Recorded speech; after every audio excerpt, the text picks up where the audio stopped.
하여튼 여러분들 이렇게 줌 온라인을 통해서 만나뵙게 돼서 대단히 반갑습니다. 어, 저는 전공이 화학 중에서도 분석화학이 전공입니다. 그래서 원래 제가 이제 저도 미국에서 학교를 마치고 충남대학교에 부임을 했을 때는 주로 반도체, 첨단 신소재 등을 분석하다가 식약처나 정부에서 저에게 우리가 먹고 있는 모든 종류의 먹거리에 대한 분석을 의뢰받아서 지난 20년 동안에 우리가 일반 마트에서 구입할 수 있는 모든 종류의 먹거리들을 분석하는 그런 연구를 지금 지난 20년 동안 수행을 해오고 있습니다.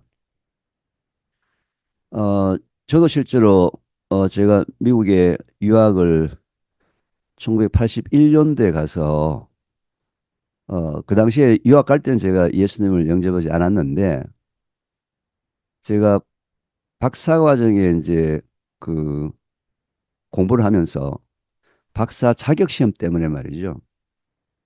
시험 붙게 해달라고 제가 교회를 나간 것 같아요. 그렇게 해서 이제 예수님 영접한 지가 지금 42년째가 되었는데요. 그동안에 이제 이 믿음과 제 전공을 분리해서 뭐 계속 연구를 할 수밖에 없었죠. 그죠? 근데 하여튼 뭐 하나님께서 어떤 계기를 통해서 제가 지금까지 해오고 있던 이 전공 분석 화학이 어떻게 하나님 말씀 창세기에 있는 말씀과 연결이 되느냐 한 것을 저를 깨닫게 하셨고요. 그걸 계기로 어, 하나님이 창조하신 창조의 원리대로 우리가 살아야 한다. 육체를 관리해야 된다. 그래서 그걸 이제 제가 강의를 일반인들 할 때는 일반인들에게 강의하거나 또는 방송에서 강의를 할 때는 뭐 하나님 얘기를 할 수 없기 때문에 자연의 법칙, 기본 회복 뭐 이런 단어를 사용해서 얘기하는 내용은 컨텐츠는 동일합니다. 어, 결국 제가 이제 과학자로서 우리 인체의 먹거리에 관련되는 메커니즘을 연구를 하다 보니까 인간이 원래 하나님이 창세 때 만든 하나님의 말씀대로 우리 몸을 관리를 하고 사용을 해야 되는데 인간이 자기 마음대로 했다는 거죠. 뭐 이유야 합리적인 이유가 많겠죠, 그죠? 성공하기 위해서, 뭐 돈 많이 벌기 위해서, 뭐 근데 결국은 어떤 목적이라 하더라도 하나님이 태초에 천지를 창조하실 때 우리 인체를 어떻게 사용하라 했던 사용 매뉴얼이 있는데, 즉 하나님 말씀이 있는데 그 매뉴얼대로 최소한도 우리가 우리 몸을 사용 내지는 관리를 해야 된다는 겁니다. 우리 사람의 몸을 말이죠. 분석해 보면은 단단한 살이나 뼈는 토양 성분하고 화학적으로 동일합니다. 우리 인체의 액체의 성분은요, 바닷물의 성분하고 동일합니다. 화학적으로요, 구성 성분 자체가. 그래서 우리 인체도 역시 하나님께서 흙으로 빚으셔서 코에 생기를 불어넣어서 생명이 되게 하셨다 했기 때문에 인간도 하나님 만든 이 창세의 원리에 따라서 자연의 법칙을 벗어날 수가 없습니다. 사람은 그래서 다 죽으면 누구든지 간에 다 흙으로 돌아가기 때문에 우리 인간을 흙집이라고 표현합니다. 흙집, 흙집. 장막집이라고 표현되어 있죠. 성경책에서는요. 여러분 지금 이제 보시는 이 모습이 이계호라는 흙집입니다. 비록 여기에 문패는 안 붙였지만 이걸 보고서 이계호 흙집이라고 그래요. 이계호 흙집은요. 여러분들보다는 좀 집 지은 지가 오래돼 가지고요. 지붕 색깔이 많이 발했습니다. 이렇게. 색깔이 많이 발했어요. 그리고 이 개화라는 흙집은요. 집을 사용하다가 창문이 고장이 났는데 창문 고칠 재주가 없어가지고 할 수 없이 이렇게 이중창을 해가지고 달고 다닙니다. 이렇게. 지금 제가 이게 화면에서 보니까 뭐 여기도 이중창 달고 계신 분이 상당히 많으시네요. 아침에 여러분 일어나셔서 세수하셨잖아요. 여러분 흙집 대문 지금 물청소한 거예요. 깨끗하게 물청소하고서는 또 여성분들이나 또 남성분들은 뭐 이렇게 화장도 하고 입술에 루즈도 바른 것도 이제 대문에다 지금 페인트를 알록달록하게 칠해가지고 예쁘게 보이려고 그죠. 이게 흙집이에요. 그래서 이 흙집은 사용하다가 고장이 나면은 보수해서 사용을 하다가 이 흙집을 이루고 있는 두 개의 기둥이 털썩 무너지면 이 장막집의 재료는 원래 흙으로 돌아가고 우리 영이 하나님에게로 가는 거란 말이에요. 그래서 이 장막집을 어떻게 관리하느냐 하는 게 지금 우리가 해야 될 일이라는 거죠. 그래서 인간은 반드시 인간은 반드시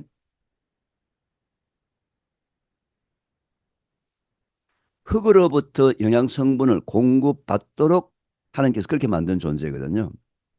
그런데 우리가 아침, 점심, 저녁 세 끼를 다 흙을 퍼먹을 수 없지 않습니까? 하나님 인간을 너무 사랑하셔서 죄송합니다. 그래서 셋째 날 급하게 하나님께서 식물을 창조하셨습니다. 식물이 하는 역할은 매우 단순합니다, 여러분. 뿌리를 땅 속에 내리고 땅 속에는 영양 성분 중에서 인간에게 필요한 영양 성분들을 선택해서 잎, 줄기, 열매에다가 농축해서 우리한테 전달해 주는 역할을 하는 것이 바로 식물이에요. 그래서 이제 또 사람들이 안 먹을까 싶어서 강조하느라고 말이죠. 빨갛게, 파랗게, 뭐 여러 가지 다양한 색깔을 내게 해서 우리 눈에 잘 띄게. 그리고 또 맛있게 이렇게 만드셨다는 말이죠. 그래서 원래 모든 먹거리는 하나님께서 인간에게 영양 성분을 공급해 주기 위해서 창조를 하셨거든요. 그런데 이 먹거리가 변화됩니다. 어떻게 해요? 불과 인류 역사상 200년 전에 사람들이 집단적으로 모여 살다 보니까 대량 생산이 시작됩니다. 즉 식품 산업이라는 이름으로 대량 생산된 것이 불과 200년밖에 되지 않았어요. 자, 식품 산업이 들어오게 되니까 경제성 원리가 들어옵니다. 최소의 투자에 최대의 이익을 남기는 쪽으로. 먹거리가 점점점 하나님이 원래 주신 우리에게 영양 성분을 공급해 주는 목적이 아니라 돈을 버는 목적으로 바뀌기 시작했습니다. 그래서 제가 과학자로서 지난 200년 동안에 식품 산업이 발달하면서 생산된 상업용 먹거리에 대한 본질을 제가 화학적으로 분석을 해보니까요. 하나님의 창조의 원리에 어긋난 먹거리가 너무 많습니다.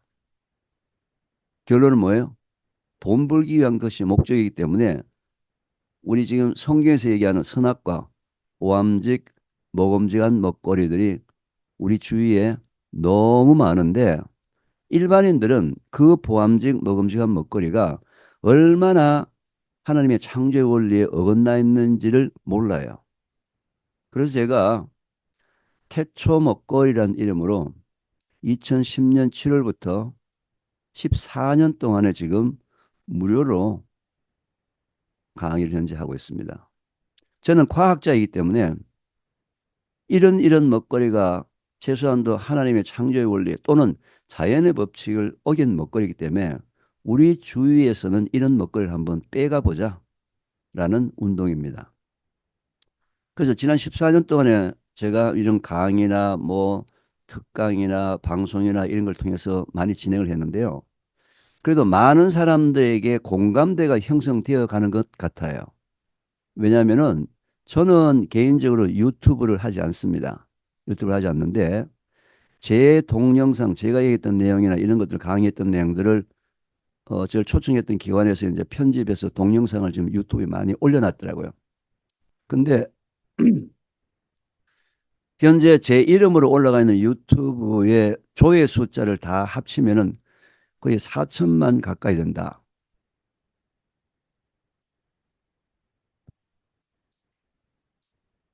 이제 그 얘기는 많은 사람들이 이제 뭔가 공감대가 형성되어 가고 있다. 근데 제가 그 얘기를 들었을 땐 두 가지 감정이 교차했어요. 아, 그래도 제 강의를 들어줘서 참 감사하다.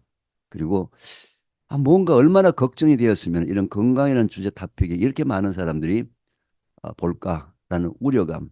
이 두 가지 때문에 감사와 우려의 두 가지 감정이 좀 혼재된 그런 생각입니다. 그렇지만 저는 하나님이 저한테 이 분석화학이란 탤런트, 재능을 주셔서 하나님의 창조의 원리에 어긋난 먹거리가 무엇인지를 사람들에게 알려서 최소한도 창조의 원리에 어긋난 먹거리는 우리 주위에서 한번 좀 빼나가 보자. 그래서 14년 전에 시작을 했는데 아직도 시작입니다. 많은 사람들과 현재 공감대가 형성되어 가고 있지만 워낙 먹음직 보암직한 창조의 원리에 어긋난 먹거리가 워낙 많고 그 세력이 강하기 때문에 그래도 많은 부분들이 조금씩 그래도 하나님의 원리의 창조의 원리 쪽으로 돌아가고 있다. 이게 태초 먹거리 저는 개인적으로 사역이라고 붙이고요. 또는 뭐 믿지 않는 분들에게는 우리 국민운동이다라고 이렇게 명칭을 하고 있습니다. 여러분 이 사과가 전 세계에서 제일 비싼 사과입니다. 왠지 아십니까? 애플 컴퓨터의 로고 마크입니다. 누가 한 입 맛있게 베어 먹었죠, 그죠? 사과 하루에 한 개 먹으면 의사가 필요 없다. 현재 미국, 영국 속담일 정도로 사과는 매우 영양가가 뛰어난데 문제는 이 사과를 분석을 해보면요. 분석을 해보면은 모든 영양 성분이 시간이 지날수록 계속 감소 현상이 일어납니다. 특히 철분 성분은 엄청나게 감소를 했거든요. 저희들이 100년 전에 할아버지가 드셨던 사과 한 개 속에 포함되어 있는 철분을 지금 우리가 먹으려면요. 우리는 현재 사과를 40개를 먹어야 합니다. 그럼 100년 동안에 사과나무한테 무슨 일이 벌어졌다? 사과나무가 뿌리 내리고 있는 토양이 변했습니다. 특히 제초제를 많이 뿌려서 토양 속에 있는 미생물들이 다 죽어버렸어요. 그러면 사과만 그러냐?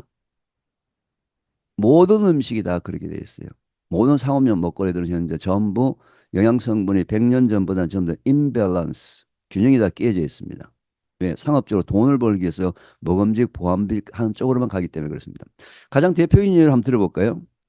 요즘 여러분들 뭐 미국이나 한국이나 전 세계적으로 좀 이렇게 경제적으로 부유한 사람들이 요즘 채소, 샐러드를 상당히 많이 먹지 않습니까? 그죠? 다들 이게 건강식이라 해서 많이 먹죠. 자, 채소 샐러드에 상당히 많은 포션을 차지하고 있는 부분이 푸른잎 채소예요. 양상추라든지 뭐 케일이라든지 뭐 여러 가지 양배추라든지 푸른잎 채소. 푸른잎 채소가 먹음직 보암직하게 생산이 되려면은 질소 비료, 요소 비료를 많이 주어야만 합니다. 질소 비료를 뿌리게 되면 무조건 상품성이 있습니다. 양도 많아지고요. 잎도 진녹색에 푸르고요. 크고요. 윤기도 나고요. 그런데 질소 비료를 과다하게 뿌리게 되면은 우리가 분석을 해보면요. 그 채소 속에 질산염이라는 형태로 들어가 있고 질산염을 과도하게 우리가 먹게 되면 그 질산염은 바로 즉각 니트로소 아민이라는 1군 발암물질로 바뀝니다. 1군 발암물질은 얘기는 뭐냐면은 그거 생기면 우리 몸속에서 암세포가 100% 생긴다. 100%예요. 여러분 채소 먹고 암에 걸린다는 얘기를 들어보지 못했잖아요. 그죠? 그게 바로 원래 하나님이 주신 그 채소, 양상추나 케일이나 샐러리를 키울 때 하나님이 허락하신 영양 성분을 가지고 키워야 되는데 돈을 벌기 위해서 팔리기 좋게 하기 위해서 먹음직 보암직하게 키운 푸른잎 채소에는 발암물질이 있단 말이에요. 미국은 어떤지 모르겠습니다만은 한국 같은 데서도 이런 채소를 키울 때 주로 비닐하우스에서 많이 키우거든요. 근데 비닐하우스에 밤에 가보면요. 불을 켜놨어요. 왜 불을 켜놨을까요, 밤에? 또는 스마트팜에 요즘 현대식의 최신식의 스마트팜에 밤에 가보면요. 불을 켜놨어요. 왜 불을 켰을까요? 일조량을 조여서 생산 시기를 짧게 하려고 하는 거예요. 여러분, 유기농의 기준이 뭔지 아십니까?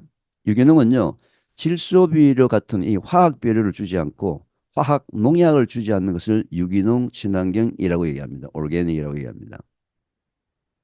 여러분들이 지금 현재 미국이든 한국이든 어디든 간에 사 먹는 그 비싼 유기농 채소 중에서 상당히 많은 채소들은요, 자기 태어나서 평생 밤에 잠 한숨도 못 자고 밤샘이 한 채소가 엄청나게 많습니다. 왜? 유기농의 기준에서 얘가 밤에 잠을 잤느냐, 자지 않았느냐는 기준이 아니에요. 최소는 밤에 잠을 자야 됩니까? 안 자야 됩니까? 반드시 자야 되는 것이 하나님의 창조의 원리예요. 그래서 하나님께서 낮에는 해를 만드시고 밤에는 달을 만드셨다고요. 낮에는 탄소 동화작용을 가지고 햇빛을 받아 자외선을 받아서 이산화탄소를 빨아당기고 산소로 내뿜고, 밤에는 반대작용, 산소를 빨아다니면서 이산화탄소로 내뿜는. 근데 이게 지금 식물이, 여러분들 한 일주일 정도 못 주무시면 어떻게 됩니까? 일주일 정도 잠 한숨도 못 자면 어떻게 될까요? 여러분 한번 상상해 보세요. 인간의 모습이 아니겠죠. 그런데 그 비싼 돈 주고 건강할 것이라고는 기대를 가지고 사 먹는 유기농 채소가 자기가 태어나서 평생 잠 한숨도 못 자고 밤샘이 한 녀석들이에요.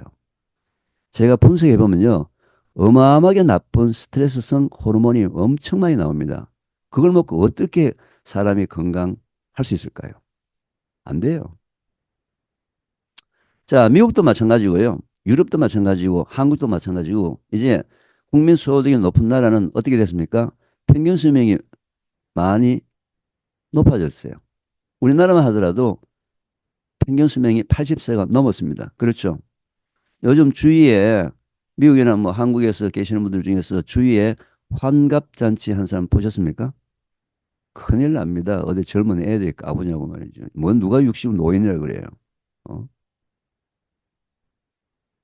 그런데 우리나라만의 통계만 보더라도요, 60세까지 살 때 3명당 1명이 암에 걸리는 유병장수 시대입니다. 미국도 마찬가지예요. 유병장수 시대예요.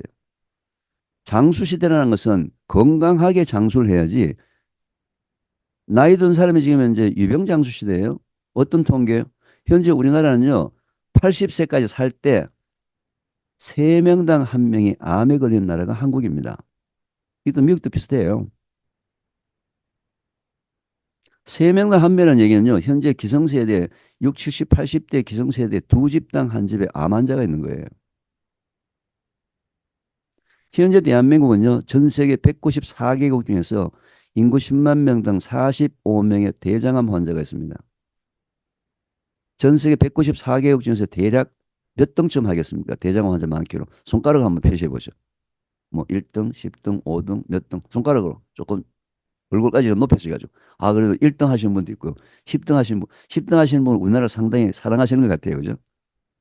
근데 10등이나 뭐 3등이나 5등이나 표시하는 분은요, 우리나라를 너무 무시했습니다. 우리는요, 뭐든지 간에 1등을 해야 합니다.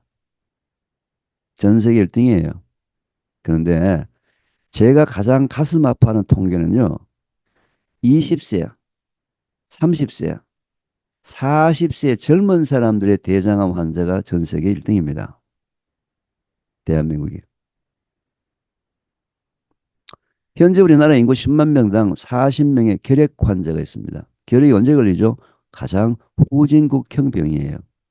면역력이 떨어지고 영양실조, 못 먹어서 영양실조 걸릴 때 하는 아프리카나 이런 데서 걸리는 병이에요. 인구 10만 명당 40명의 결핵 환자, 잘 사는 나라 OECD 38개국 중에서 몇 등쯤 할까요? 이제 손가락 한번 해보시죠. 몇 등쯤 할까요? 이제는 뭐 무조건 1등이네요. 그죠? 생각도 안 하고. 역시 이것도 1등입니다. 결핵 환자 제일 많습니다. 저 40명 중에 거의 대부분 다가 20대예요. 원래 유방암은요, 50 넘어서 여성들의 갱년기, 폐경기 때 여성 호르몬이 줄어들어야 되는데, 여성 호르몬 과다 분비가 유방암의 가장 큰 원인이에요. 그래서 원래는 유방암은 나이가 들어서 걸리는 병입니다. 그런데 우리나라는 40세 이하의 유방암 환자 숫자가 전체 유방암의 50%입니다. 미국은 40세 이하의 유방암 환자 수가 15%밖에 안 돼요. 왜 우리나라가 미국에 비해서 젊은 사람 20대, 30대 유방암 환자 숫자가 3배, 4배가 더 많을까? 이유가 있다 이 말이에요. 원인이 있다 이 말이에요. 근데 정신적인 부분은 어떨까요? 우리나라가 여성 자살률 1위입니다. OECD 국가 중에서. 노인 자살률 1위예요. 남성도 OECD 국가 중에서 자살률 3위예요. 청소년 사망 원인의 첫 번째가 자살이에요. 거기에 비해서 출산율 전 세계 꼴찌. 행복지수 OECD 국가 중에서 행복지수를 물으니까요. 성인들은 38개국 중에 34등.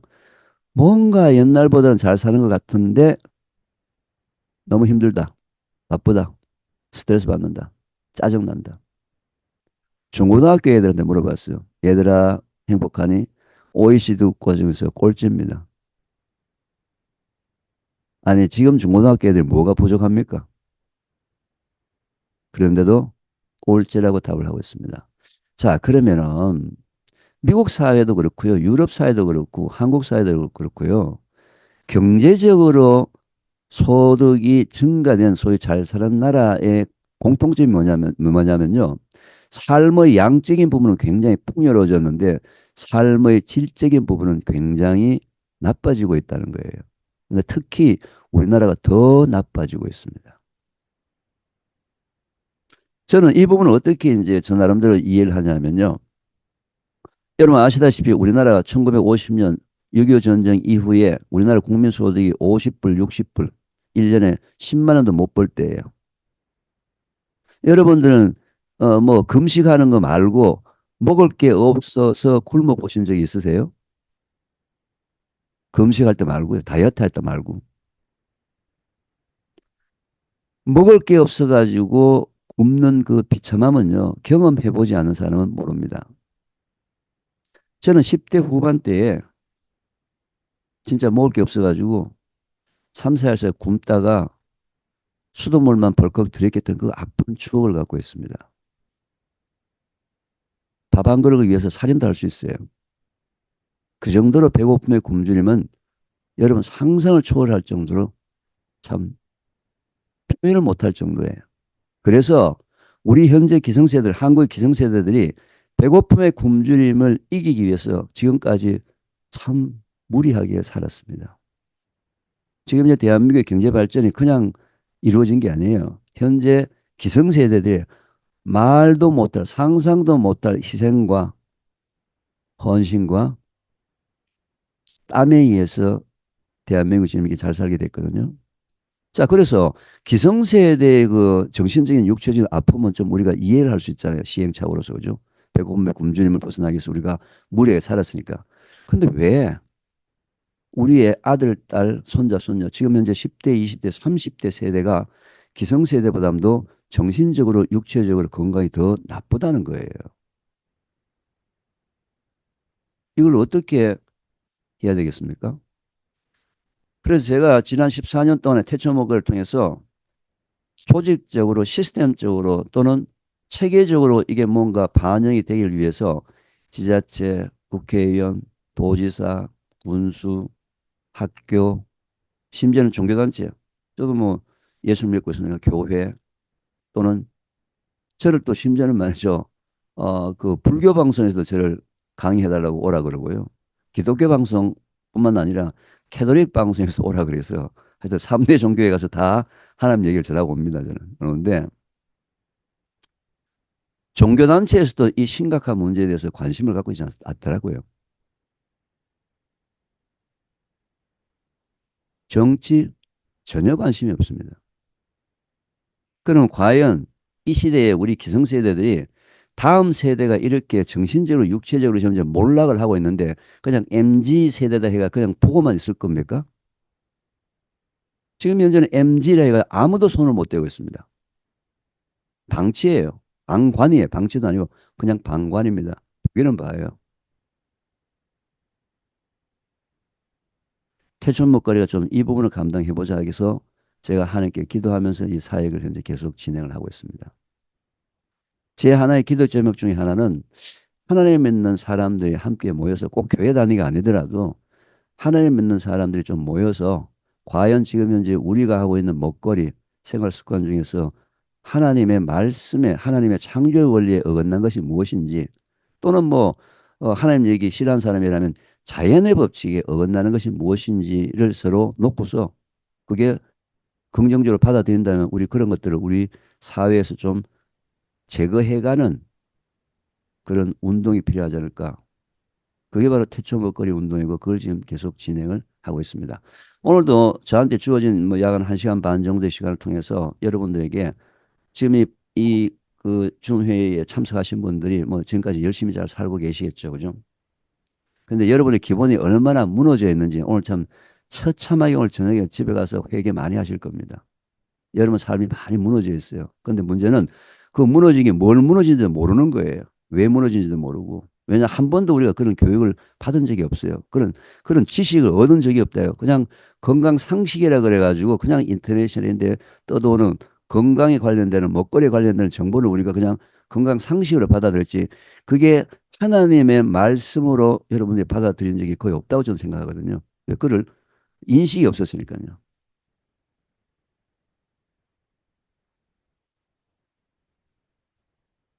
그래서 태초 먹거리는요, 어디에 초점 좀 맞췄냐면요, 장 건강에 초점을 맞췄습니다. 왜냐하면은 하나님이 우리 인간한테 준 가장 강력한 공격형 무기자 방어형 무기가 면역력입니다. 우리 인체에.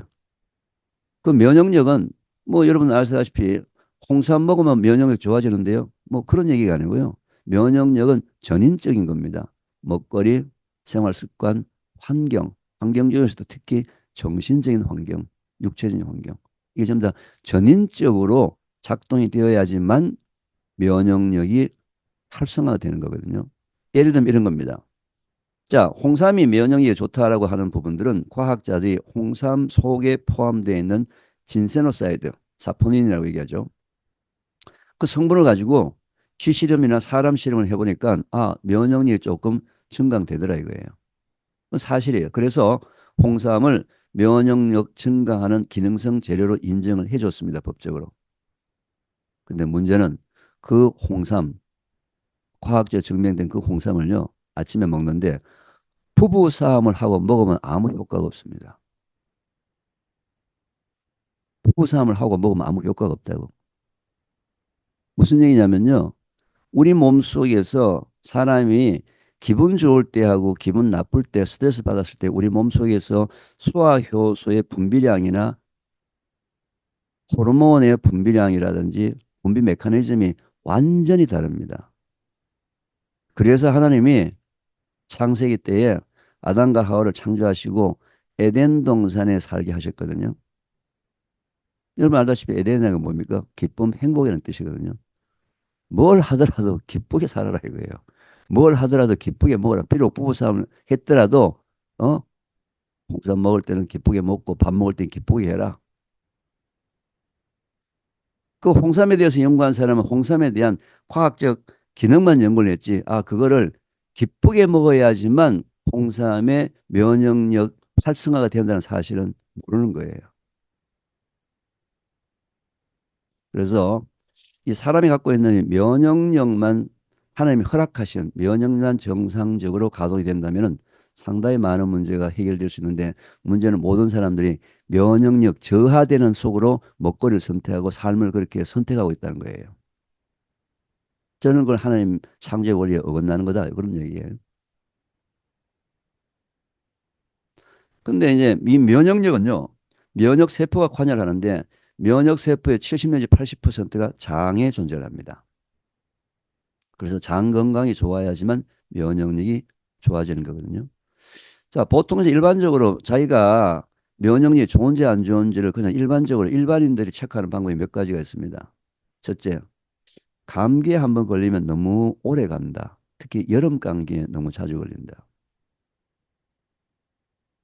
둘째, 변비나 설사가 너무 심하다. 자주 있다.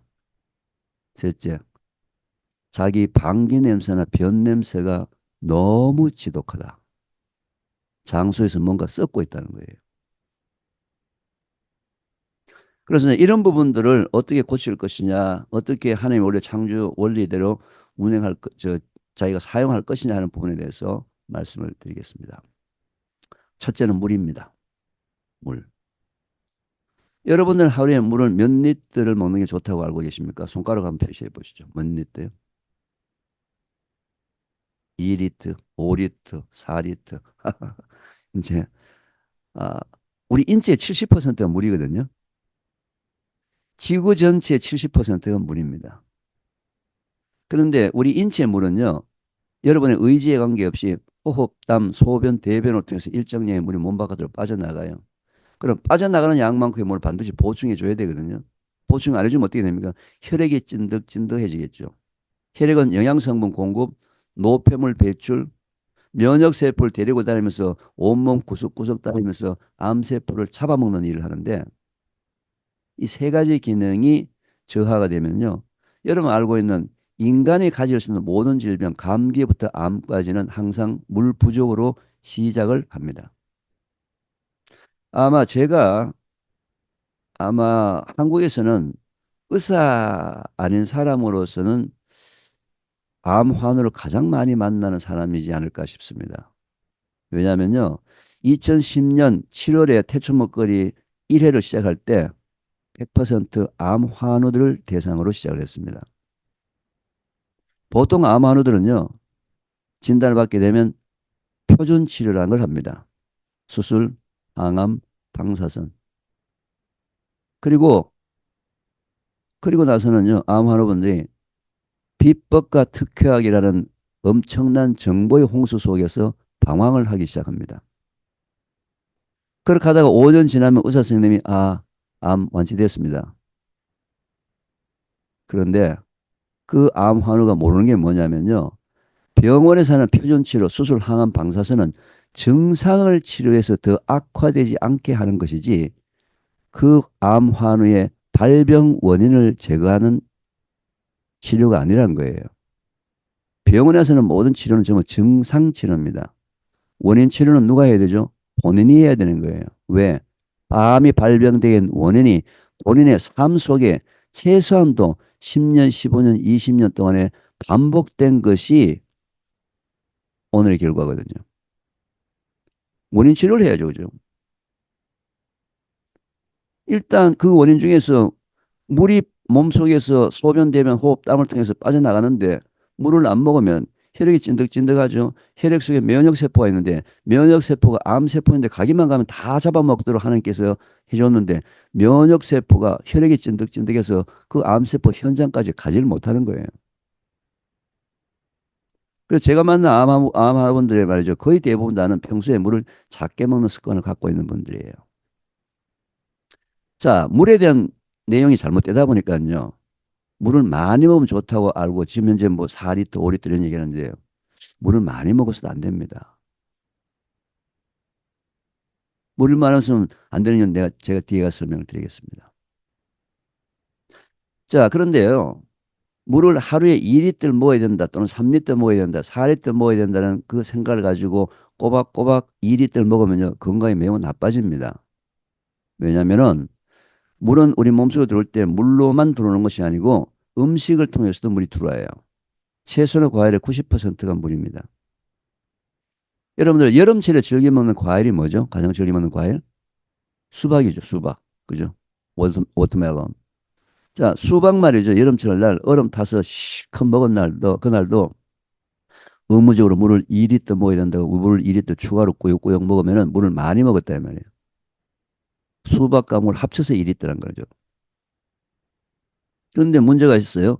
하루 종일 내 몸속으로 들어오는 전체 물량을 계산할 방법이 없죠. 그래서 하나님이 태초에 정확하게 먹을 수 있는 방법을 우리한테 알려주었습니다. 어떻게 해요? 자, 여러분이 화장실에 갑니다. 화장실에 가서 소변을 봤는데, 어, 소변 색깔이 아주 노랗게 짙게 나옵니다. 뭐 하라는 거예요? 물 먹어라. 몸에서 지금 물이 빠져나가가지고 뭔가 나쁜 일이 생기려고 하는데 그것도 모르고 바쁘다고 하면 이제 여기 쫓아다니고 저기 쫓아다니고 막 쫓아다니니까 하나님이 얘야, 물 좀 먹어라. 몸이 살기 위해서 우리한테 스스로 보여주는 시각적인 반응인 거예요. 물론 비타민 B군이나 종합 비타민을 먹으면요. 소변 색깔이 노랗게 나오는데 그 노란색은 병아리 색깔 같이 매우 밝은 노란색입니다. 근데 물 부족 노란색은 누런 황토색이라서 금방 표시가 납니다. 물을 많이 먹으면 어떻게 될까요? 여러분, 물을 많이 먹으면 죽습니다. 이 케이스가 어디서 나타났냐면요. 마라토너들이 현장에서 물 많이 먹고 죽은 사람이 워낙 초기에 많았어요. 그래서 물 먹고 죽은 마라토너들을 사인 규명을 해보니까 전부 심장마비인데 저나트륨 혈증에 의한 심장마비.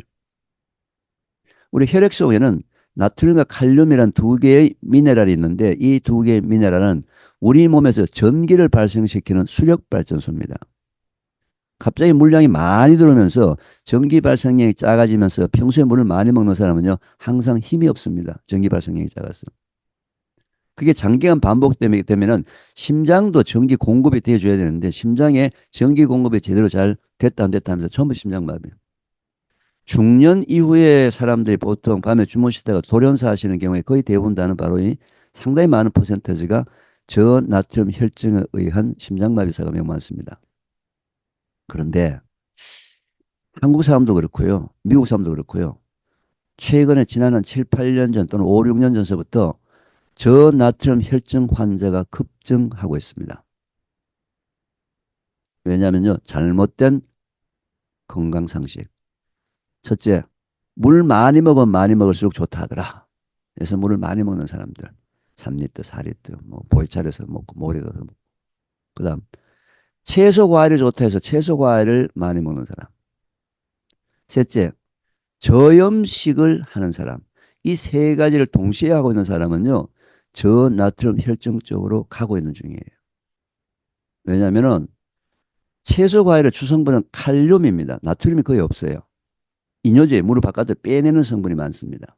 그래서 염소나 양 같은 초식 동물들은 반드시 목동이 초식 동물들에다 뭘 주죠? 소금을 줘야 합니다. 정기적으로. 그리고 야생에 사는 초식 동물들은 산을 돌아다니는 이유가 산에 있는 돌소금을 찾으러 다니는 거예요. 저염식, 우리나라 전통 음식이 한국 사람들이 워낙 김치나 된장 같은 짠 음식을 많이 먹기 때문에 저염식을 하라는 거거든요. 근데 잘못된 건강상식, 저염식이 건강식이라고 착각을 하기 시작했습니다. 천만의 말씀이에요. 우리 몸에 소금도 적정량이 반드시 있어야 합니다. 왜냐하면 그 수력 발전소 제가 얘기를 했잖아요. 그죠? WHO 세계보건기구에 가보면요. 인간이 성인이 반드시 하루에 먹어야 될 소금이 5g입니다. 소금을 따지는 5g. 5g은 어느 정도냐면은 티스푼으로 한 숟가락 정도예요. 그런데 여러분들이 평소에 고염식인지 저염식인지를 체크하는 방법이 있어요. 어떻게 해요?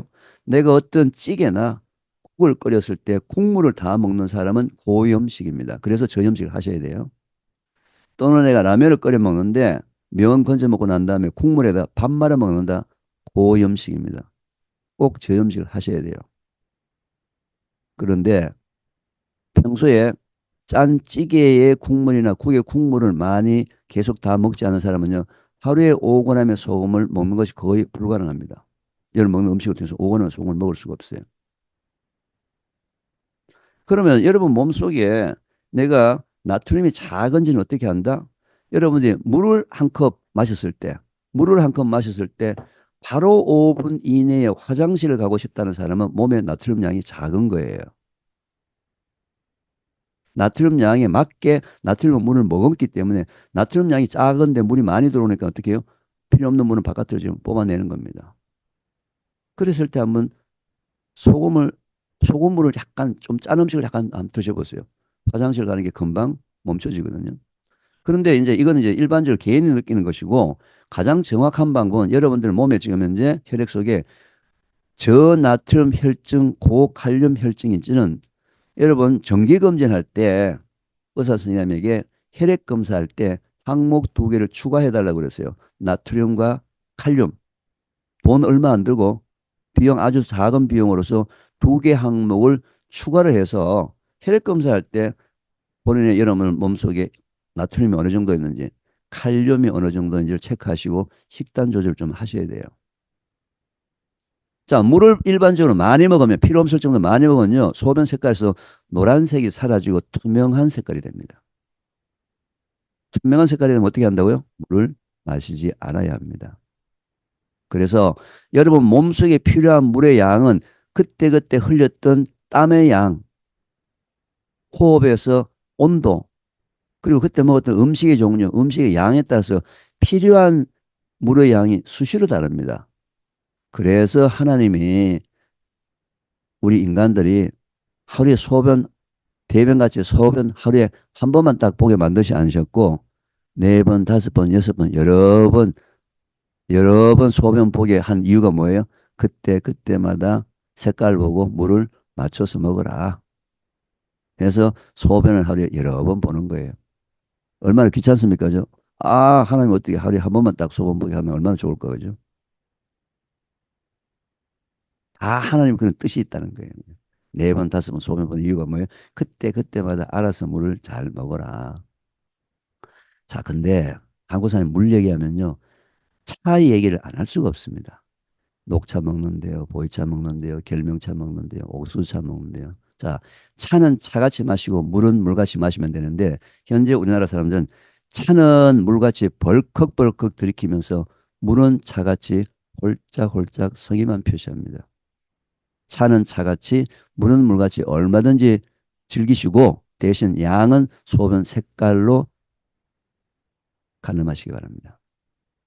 그런데 이 한국 사람에게 말이죠. 특히 물 얘기하면요. 커피를 빼놓을 수가 없어요. 제가 식약처로부터 한국에서 판매되고 있는 상업용 커피 속에 발암물질 분석을 제가 3년간 2014년부터 2017년까지 3년간 커피 속에 발암물질 분석을 했는데 그 분석하고 난 다음에 저는 좀 깜짝 놀랐습니다. 이 뭔가 문제가 있는데 왜 이슈가 안 됐을까? 발암물질 나오는데. 근데 그 발암물질은요.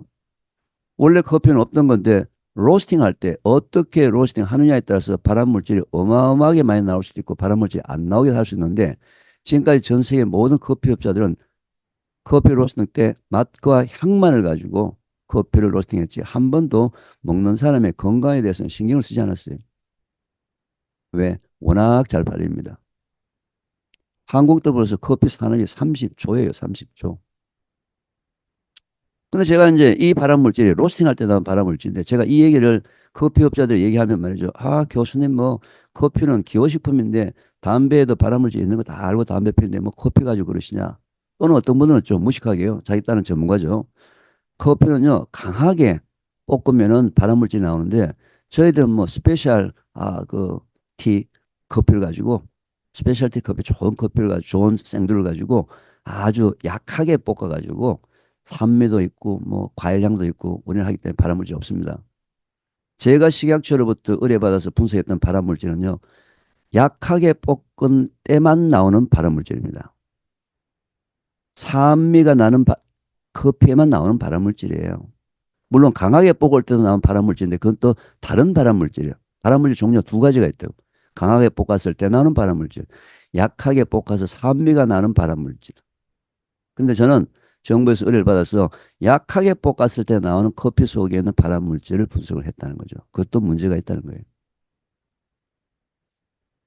근데 그 커피 속에 있는 발암물질 아크릴 아마이드라는 발암물질은요. 제일 많은 것이 감자튀김입니다. 미국에서 우리 흔히 잘 먹는 프렌치 프라이. 그래서 1980년, 90년대부터 우리 미국에 있는 모든 과학자들이요. 프렌치 프라이 속에 감자를 튀길 때, 감자를 구울 때 발암물질이 가장 적게 나오는 요리 연구를 어마어마하게 했습니다.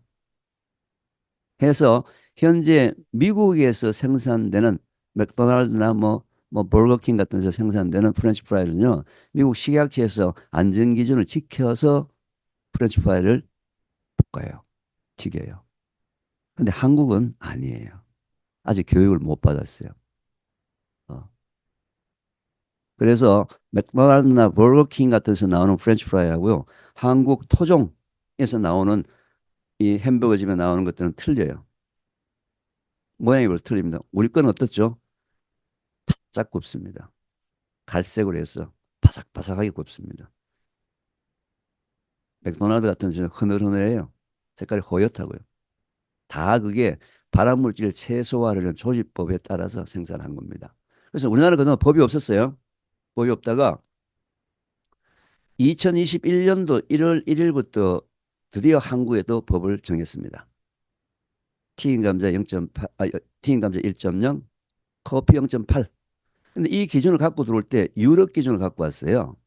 EU. 유럽은요, 커피가 0.4입니다. 튀긴 감자 0.5예요. 즉, 유럽 기준에 곱하기 2를 우리나라가 갖고 왔습니다. 아니, 우리나라 대한민국의 국민 소득이나 GNP 정도 된다면 유럽하고 미국하고 같이 가야 될 거 아니에요? 근데 왜 우리나라가 0.8을 갖고 왔을까요? 시각지의 판단 기준에 의하면 그동안에 분석했던 결과에 의해서 0.4를 갖고 들어오는 순간에 대한민국은 밀란, 폭동이 일어납니다. 왜? 0.4 넘는 커피가 지금 너무 많은 거예요. 저는 이것도 시각지가 상당히 지혜스럽게 생각했다고 생각해요. 처음부터 혼란을 갖고 들어온 것보다는 단계적으로 업자들에게 기회도 주고 연구할 기회도 주고 해서 서서히 소비자의 안전을 생각하는. 근데 문제는 한국에서 이 법이 발표될 때가 2021년 코로나 때입니다. 이때가 워낙 카페들이 수입이 없을 때니까 지금까지 3년이 지났는데 단속을 안 합니다. 그래서 이 법이 있다는 자체를 알고 있는 커피업자가 0.1%도 안 돼요. 아무도 몰라요, 대한민국에서. 왜? 단속을 안 하니까요.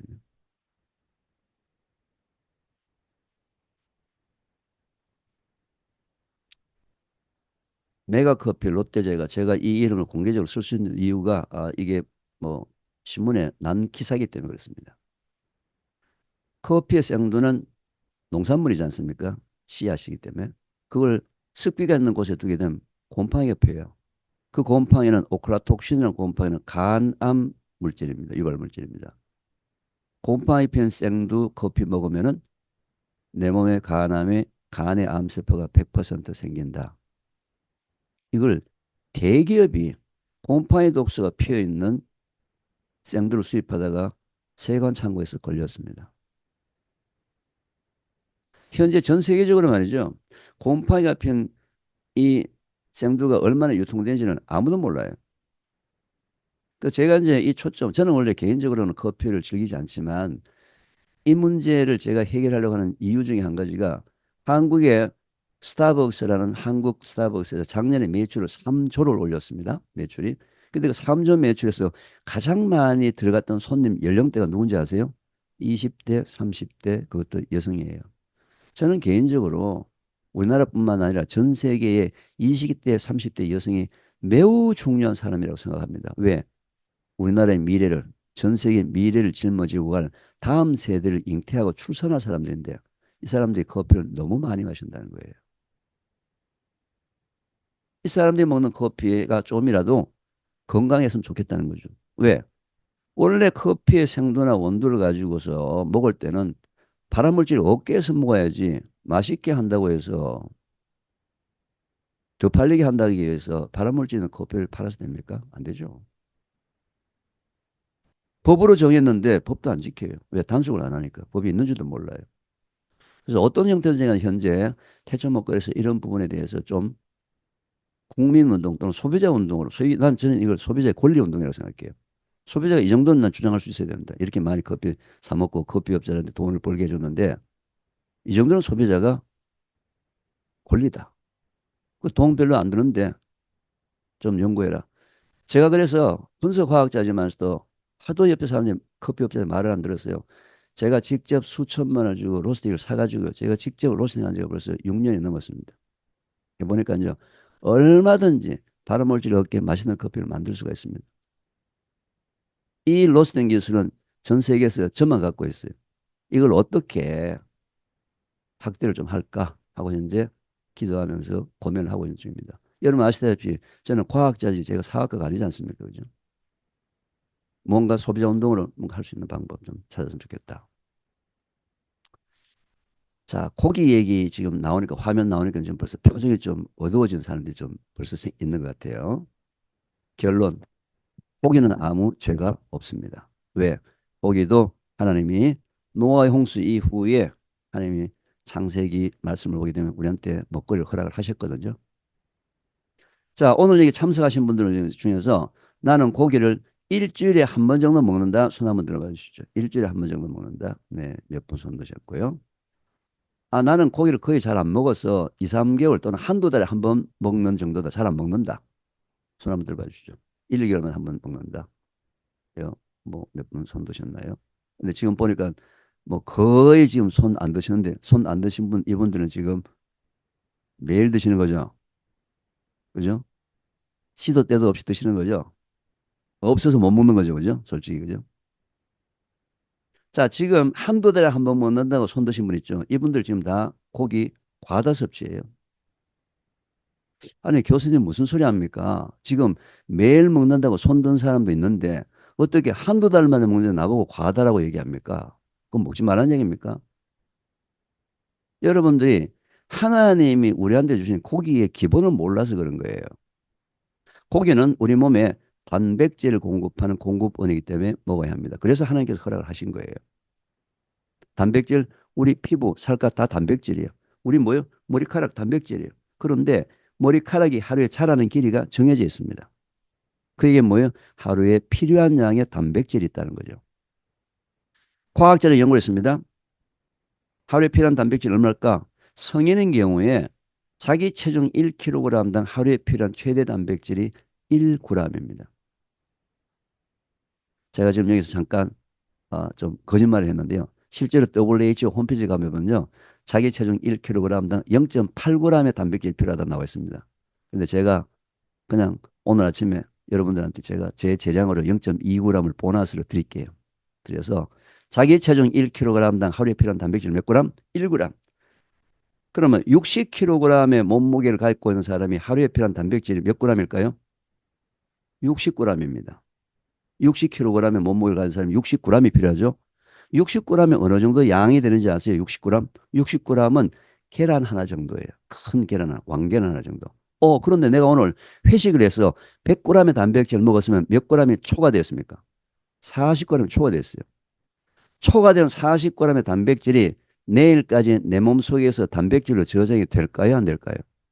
여기서 우리 인간들의 비극이 시작됩니다. 고기 먹는 모든 사람들은 초과로 먹은 40g은 내 몸속에서 내일까지 단백질로 저장이 된다라고 굳게 믿고 있는데 우리 몸의 기본은 하나님이 만든 우리 몸의 기본은 초과된 40g은 우리 몸에 저장하는 방법이 없습니다. 그럼 먹었던 당일날 힘들게 분해해서 좋은 것도 만들어내고 나쁜 것도 만들어내고 장을 괴롭히고 난 다음에 전부 요소, 소변으로 다 빠져나갑니다. 유리아라는 요소 성분을 빠져나갑니다. 그날은 다른 날에 비해서 소변이 뿌옇고 거품이 많이 나온 날이에요. 아, 하나님 왜 우리를 이렇게 만들었습니까? 초과된 단백질이 저장이 되도록 했다면 내가 오랜만에 회식할 때 가서 고기 와장창 먹어놨다가 내일 빼쓰고 모레 빼쓰고 일주일 뒤에까지 저장해 먹으면 얼마나 돈도 절약하고 세상 편하게 살 수 있습니까? 이유는 몰라요. 그렇지만 하나님 최초에 우리 인간을 창조하실 때 초과되는 단백질은 저장이 되지 않게 창조했다 이 말이에요. 여러분, 빵, 떡, 고구마, 감자 같은 탄수화물은 우리가 먹으면 초과된 탄수화물은 우리 몸에 저장이 될까요, 안 될까요? 그건 저장이 됩니다. 뭘로 바뀌죠? 지방으로 바뀝니다. 지방으로 바뀌어야 그러면 살살살살, 막 뱃살도 붙고, 뭐 엉덩이 살도 붙고, 살살살이란 지방이 붙는 거예요. 이게 뭐예요? 지방은 비상식량입니다. 여러분들이 밥이 없어서 못 먹게 되면은 여러분 몸속에서 지방이 가장 먼저 연소를 하는 비상식량이에요, 지방은. 여성들이 남성보다는 지방량이 많아서 몸매가 예쁘지 않습니까? 왜 여성들에게 지방을 하나님이 더 주셨을까? 여성들은 아이를 놓고 난 다음에 아이한테 반드시 우유를 젖을 먹여야 되는데 혹시 엄마가 못 먹을까 싶어서 비상식량을 우리 여성들 몸에 준 거예요. 그래서 여성들은 지방량이 남자보다 많은 겁니다. 왜 하나님이 천지를 창조하실 때 단백질은 초과된 걸 저장이 안 되게 만들고 탄수화물은 왜 초과되게 만드냐? 그건 하나님의 법칙이에요. 그럼 우리가 해야 될 건 뭐예요?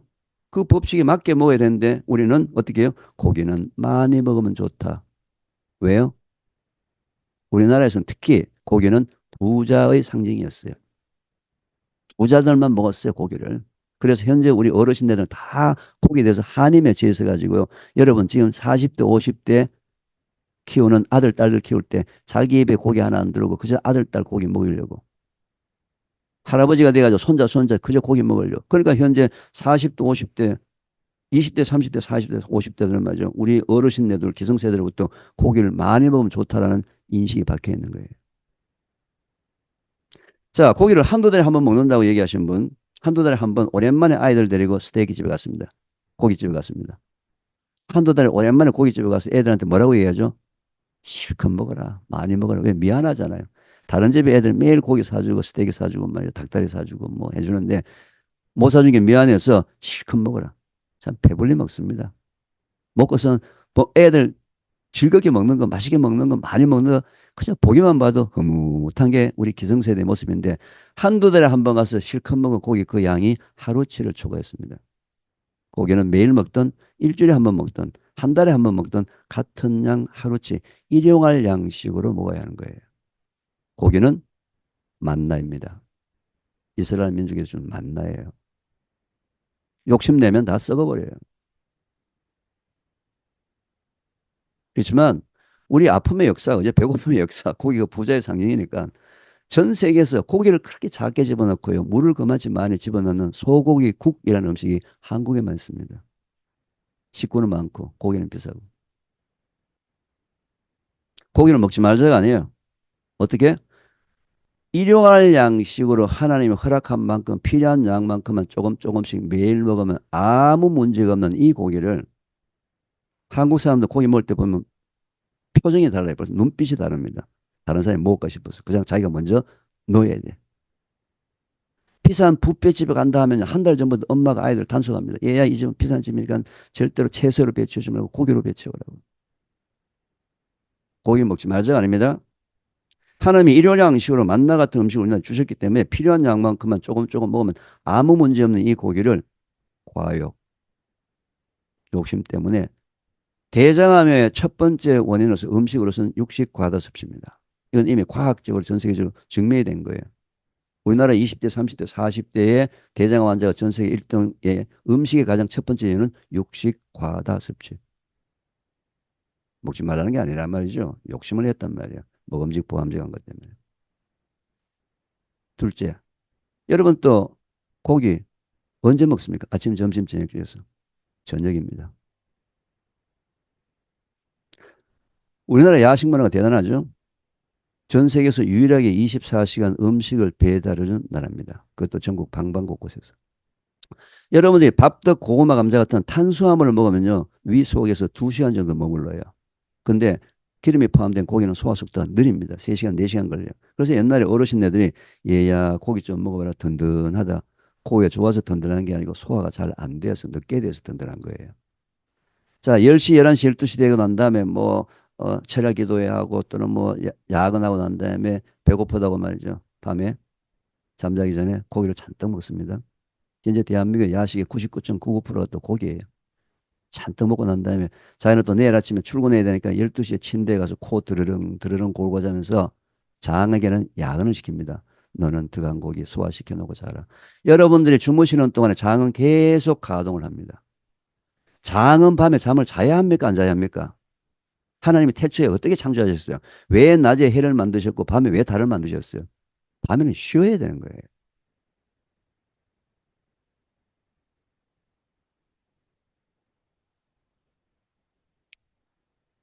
밤에 장에 잠을 안 재우니까요. 면역세포가 잠을 못 자니까 면역세포가 힘이 없어요. 힘이 없어요. 고기도 6시, 7시 좀 일찍 먹고 소화시켜놓고 11시, 12시 되자면 아무 문제 없어요. 왜 해필 자기 직전에 고기를 먹어야 되냐 말이에요. 자기 직전에. 그죠? 이게 다 뭐예요? 먹음직한 인간의 욕심이에요. 이것만, 이 부분에 대한 고기만 고쳐지더라도 전 세계 대장암 환자의 약 7, 80%는 대장암 환자가 사라집니다. 이건 이미 병원에서 의사들이 임상학적 나온 육식 과다 섭취가 대장암 원전의 첫 번째라는 것이 이미 다 밝혀졌답니다. 고기 구워 먹는 게 맛있나요? 삶아 먹는 게 맛있나요? 질문도 아니죠, 그죠? 그런데요, 구워 먹는 이 세상에 공짜가 없어요. 엄청난 대가를 치릅니다. 왜요? 구울 때 나오는 그 검은색 고기, 탈 때 나오는 검은색 고기, 벤조피렌이라는 일군 발암물질. 그거 먹으면 내 장과 내 위 벽에 암세포가 100% 생긴다. 내 지금 많이 먹었는데요. 괜찮은데요. 스테이크 할 때 구워서 바삭 구워서 먹었는데요. 괜찮은 이유는 여러분의 면역력이 정상을 유지하고 있으면요. 매일매일 생기는 암세포를 100%다 잡아먹도록 하나님께서 능력을 주셨어요. 근데 면역력은 여러분들이 어떻게 사느냐에서 오르락 내리락 하는데 면역력이 떨어졌을 때 먹는 그때 한 점의 검은색 고기가 여러분들의 운명을 바꿉니다. 태운 고기는 언제 먹어야 돼요? 가급적 안 먹어야 되지만 그나마 꼭 먹어야 될 때 할 수 없다. 뭐 좀 있는 거 먹어야 됐다. 기분 좋을 때, 스트레스 안 받을 때, 면역이 정상이라고 생각할 때, 짜증나고 스트레스 받았을 때 한 점 먹었던 그 고기가 여러분의 운명을 바꿔요. 이게 전부 다 하나님의 창조의 원리, 먹음직, 보암직 한 것이 다 초점에 맞춘 것도 바로 이 고기입니다. 이것도 하나님 창조의 원리대로 따라가자. 먹지 말자가 아니에요. 그죠? 면역세포의 7, 80%가 장에 존재하기 때문에 장내 건강의 가장 키포인트는 장내 미생물입니다. 장내 미생물에서 유익균의 숫자를 계속 늘려줘야 돼요. 유해균의 숫자를 줄여야 돼요. 그래서 유해균의 숫자를 늘리는 게 바로 정제당, 설탕 같은 이런 것들이에요. 이런 걸 먹으면 그냥 정제당 같은 소량은 괜찮습니다. 항상 소량은 괜찮은데 항상 과량이 이렇게 잉여분들이 장수로 넘어갔을 때는 유해균이 늘어납니다. 그래서 우리가 평소의 습관에 유익균을 먹어주는 습관을 들여줘야 돼요. 그래서 유익균 하게 되면 여러분 제일 먼저 뭐 생각나죠? 프로바이오틱스, 유산균. 지금 여러분 다 먹고 있잖아요. 그죠? 그 유산균은요. 락토바실러스 비피더스 같은 19가지의 균들을 허락해 놔가지고 이거 3개, 4개, 5개 컴바인해서 판매하고 있는 것이 상업용 유산균인데 이 상업용 유산균의 베이스가 우유입니다. 매우 약해요. 위를 통과해서 장까지 내려가야 되는데 뭐예요? 위산 pH에 다 죽습니다. 조금만 온도가 높으면 7, 80도면 다 죽어버려요. 그래서 뭐 캡슐을 씌운다. 뭐 여러 가지 이제 상업적으로 제품이 팔리고 있는데 그래도 자꾸 죽으니까요. 죽은 시체도 효과가 있다. 그래서 죽은 녀석들을 가지고 장실을 해보니까 조금 도움은 돼요. 그렇지만 죽은 녀석들은 프로바이오틱이 아니죠. 생균이 아니죠. 그죠? 그래서 유익균의 숫자를 늘리는데 그렇게 크게 기여를 하지 않습니다. 장 건강에 도움이 되는 건 사실이지만 근데 그래서 2세대 유산균이 프리바이오틱 장내 미생물에 먹이를 먹어주자. 근데 이 먹이가 포도당이에요. 근데 포도당은 전부 다 소장에 섭취가 되어 버리니까 당이 2개가 붙는 걸 2당, 당이 3개에서 10개가 붙는 걸 특별히 올리고당이라고 얘기합니다. 이 3개에서 10개는 소장에서 분해가 일어나지 않아요. 분해가 일어나지 않고 대장수로 넘어옵니다. 그래서 올리고당이 포함되어 있는 음식 재료를 먹어야 합니다. 그게 바로 양파, 마늘, 약혼, 바나나, 특히 콩. 여기에 올리고당이 포함되어 있고요. 요리할 때 주부들이 주방에서 올리고당을 사용하는 이유가 바로 그거예요. 근데 올리고당은 요리할 때 사용하는 올리고당은요, 프락토 올리고당, 이소말트 올리고당 2가지가 있는데 이 2가지 다 거의 되게 다 열에 약하기 때문에 올리고당을 가지고 조리할 때는 반드시 조리하는 음식이 다 식고 난 다음에 올리고당을 첨가해서 단맛을 내야 되지 요리하는 후라이팬 위에다가 막 얹어서 올리고당을 하게 되면 그 올리고당 전부 설탕으로 변합니다. 근데 이 장의 대장의 기준이 말이에요. 규격이 상행결장, 횡행결장, 하행결장, S결장, 직장학문인데 우리나라 사람들이나 전 세계적으로 제일 많은 그 암이 대장암이 직장암입니다. 이 끝에까지는 포도당에 공급 못 되는데 이 끝에까지 가려면 20개, 30개 긴 사슬이 있는 포도당에 가야 되는데 20개, 30개 긴 사슬이 있는 포도당을 이눌린이라고 그러고요. 이눌린이 많이 포함된 것이 우엉, 도라지, 떠덕, 돼지 감자, 고들빼기, 치커리 같은 뿌리식품입니다. 하나님의 뿌리식품을 만든 이유가 여러분들의 직장을 위해서 만들었습니다. 이거 지금 요즘 10대, 20대가 먹어야 안 먹어요? 안 먹습니다. 그래서 이눌린이 포함된 음식을 꼭 먹어줘야 한다. 특히 뿌리식품. 1세대, 2세대를 합쳐가 신바이오틱이라고 얘기합니다. 요즘은 포스트바이오틱 굉장히 비싼 유산균들은 다 포스트바이오틱이에요. 그런데 포스트바이오틱보다 수천 배로 더 효과가 좋은 것이 우리나라 전통 발효 음식입니다. 채소를 발효시키는 김치, 콩을 발효시키는 청국장, 된장. 완벽한 식품입니다. 하나님이 허락하신 식품이에요. 그래서 제가 이 김치 담그기, 청국장 냄새 안 나게 띄우는 방법, 청국장 찌개 끓이는 방법, 제가 요리 강의도 참 많이 했어요. 그런데 우리나라 청국장이나 우리나라 전통 발효 음식은 콩 같은 경우는 한 가지 문제가 있습니다. 어떤 문제요? 짚을 이용해서 발효를 합니다. 근데 짚에는 좋은 균도 있고 발효 나쁜 균도 있습니다. 좋은 균 발효, 나쁜 균 부패. 냄새 날 때까지 아니에요. 냄새 난다는 얘기는 부패라는 얘기입니다. 냄새가 거의 안 나야 돼요. 법이 없습니다. 개인이 아무나 만들어서 팔 수 있습니다. 그래서 현재는 혐오식품이 됐고요. 이 콩을 발효할 때 나오는 바이오제닉 아민이나 또는 메주에 있는 곰팡이 보면은요, 푸른색, 검은색, 흰색, 회색, 빨간색, 별의별 게 다 생기는데 그게 발효와 부패가 섞여 있는데 우리 어르신들 을 담글 때 보면 그냥 수세미로 씻어서 그냥 담굽니다. 발효 부패가 섞여 있는데 이 콩에 있는 메주에 있는 곰팡이가 바로 아플라톡신이라는 간암 발암물질입니다. 이 문제를 지금 이제 우리나라 명인들 특히 재래식 된장 담그는 분들이 이제 이 문제를 해결하지 못하고 있어요. 기후 온난화 때문에. 근데 여러분 하나님께서 우리나라에 콩 주셨어요. 우리나라 함경도와 만주지에서 전 세계로 콩이 펼쳐나갔습니다. 함경도 위에 흐르는 강 이름이 두만강입니다. 두자가 콩두자예요. 만자가 가득 찰 만자입니다. 그 강에 콩이 얼마나 많이 찼으면 두만강이라고 부르는 이 대한민국에서 현재 우리나라가요, 전 세계에서 수입콩과 유전자 변형 콩을 가장 많이 먹는 나라입니다. 왜요? 가격이 싸다는 이유 때문에 우리 콩이 남아돕니다. 저는 과학자이면서 하나님 믿는 하나님의 자녀로서 유전자 콩은 하나님의 창조 원리에 100% 어긋난 먹거리라고 저는 제 개인적인 관심, 제 개인적인 주장 그렇습니다. 현재 유전자 콩 부분, 유전자 변형 식품에 대해서는 전 세계적으로 과학자들이 유해하다, 무해하다 아직 답을 못 내렸어요. 그렇지만 저는 개인적으로 이건 하나님의 창조의 원리에 어긋난 먹거리다. 반대합니다. 근데 그 유전자 변형콩을 전 세계에서 가장 많이 먹는 사람들이 한국 사람들입니다. 일본은요, 우리한테서 기술을 배워가지고요, 아까 이 좋은 균만 싹 뽑아가지고 낫또라고 이름을 붙입니다. 낫또가 균 이름인데 워낙 유명해서 제품 이름이 되어버렸습니다. 이걸 가지고 온도, 습도, 시간 맞춰가지고 표준화 과학화시켜가지고 전 세계를 잡아버렸어요. 낫또, 기꼬만, 미소. 전 세계 장류의 기본이 됐습니다. 우리나라 현재 10대, 20대 젊은 사람들이 이걸 좀 우리나라 발효 음식을 먹어야 되는데 이걸 어떻게 할까 해서 청국장에 대한 연구를 제가 순창군에다 제안해가지고요. 5년짜리 연구, 45회라는 연구를 가지고 청국장에 대해서 어마어마한 연구를 했습니다. 건국에를 가장 많은 연구를 했어요.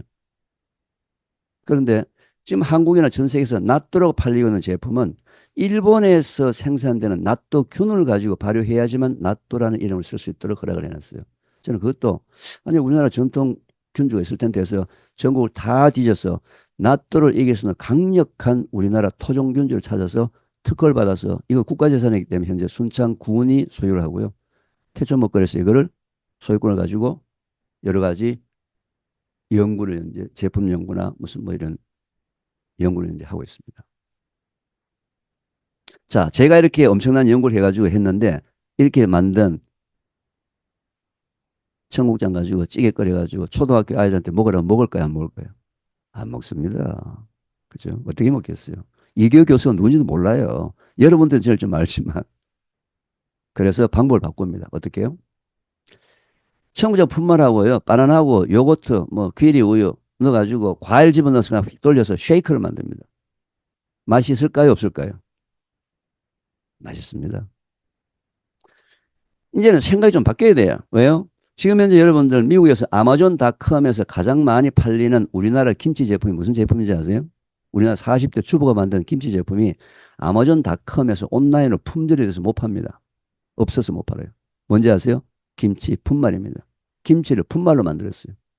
시즈닝을 만들었어요.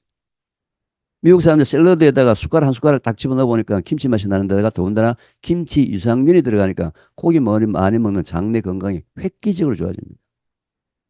이제는 뭐 찌개 끓여가지고 뭐 그렇게 방법이 바뀌어야 돼요.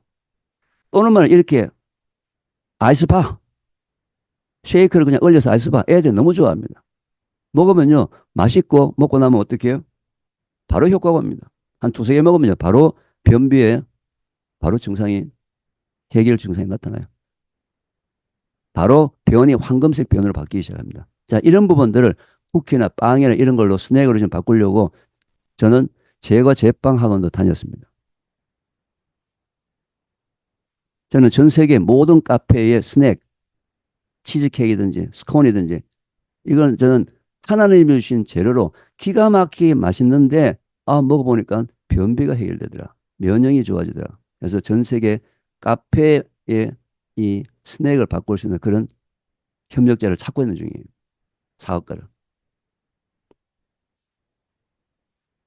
그런데 효과가 이렇게 좋은데도요. 청국장 들어있다면 일단은 싫어합니다. 청국장은 단어 자체가 일단 혐오감이에요. 그래서 저는 작년 5월 달에 SBS 방송에 좋은 아침에 프로그램에 나가서 자, 청국장 이름은 원래 천국, 중국을 의미하는데 그거가 아니고 10대, 20대, 30대 젊은 사람들 이미지를 바꾸기 위해서 청국장이라는 단어 대신 한국장으로 이름을 바꾸자. 라고 제가 제안을 했어요. 선언을 해버렸어요. 공개적으로. 여러분, 7월 10날이 무슨 날인지 아세요? 7월 10날은요, 7월 10날은 나또의 날입니다. 이 날은요, 일본 전역에서 초, 중, 고 모든 학생들을 다 낫도록 먹도록 만들어놨어요. 아, 저는 이것도 좀 자존심 상했어요. 원래 지난 5월 30일을 저 나름대로 한국장 데이라고 정했습니다. 이날 뭐 하는 날일까요? 한국장 먹는 날. 애들하고. 한국장 쉐이크 맛있게 먹는 날. 어? 또 아이스바 만들어 먹는 날.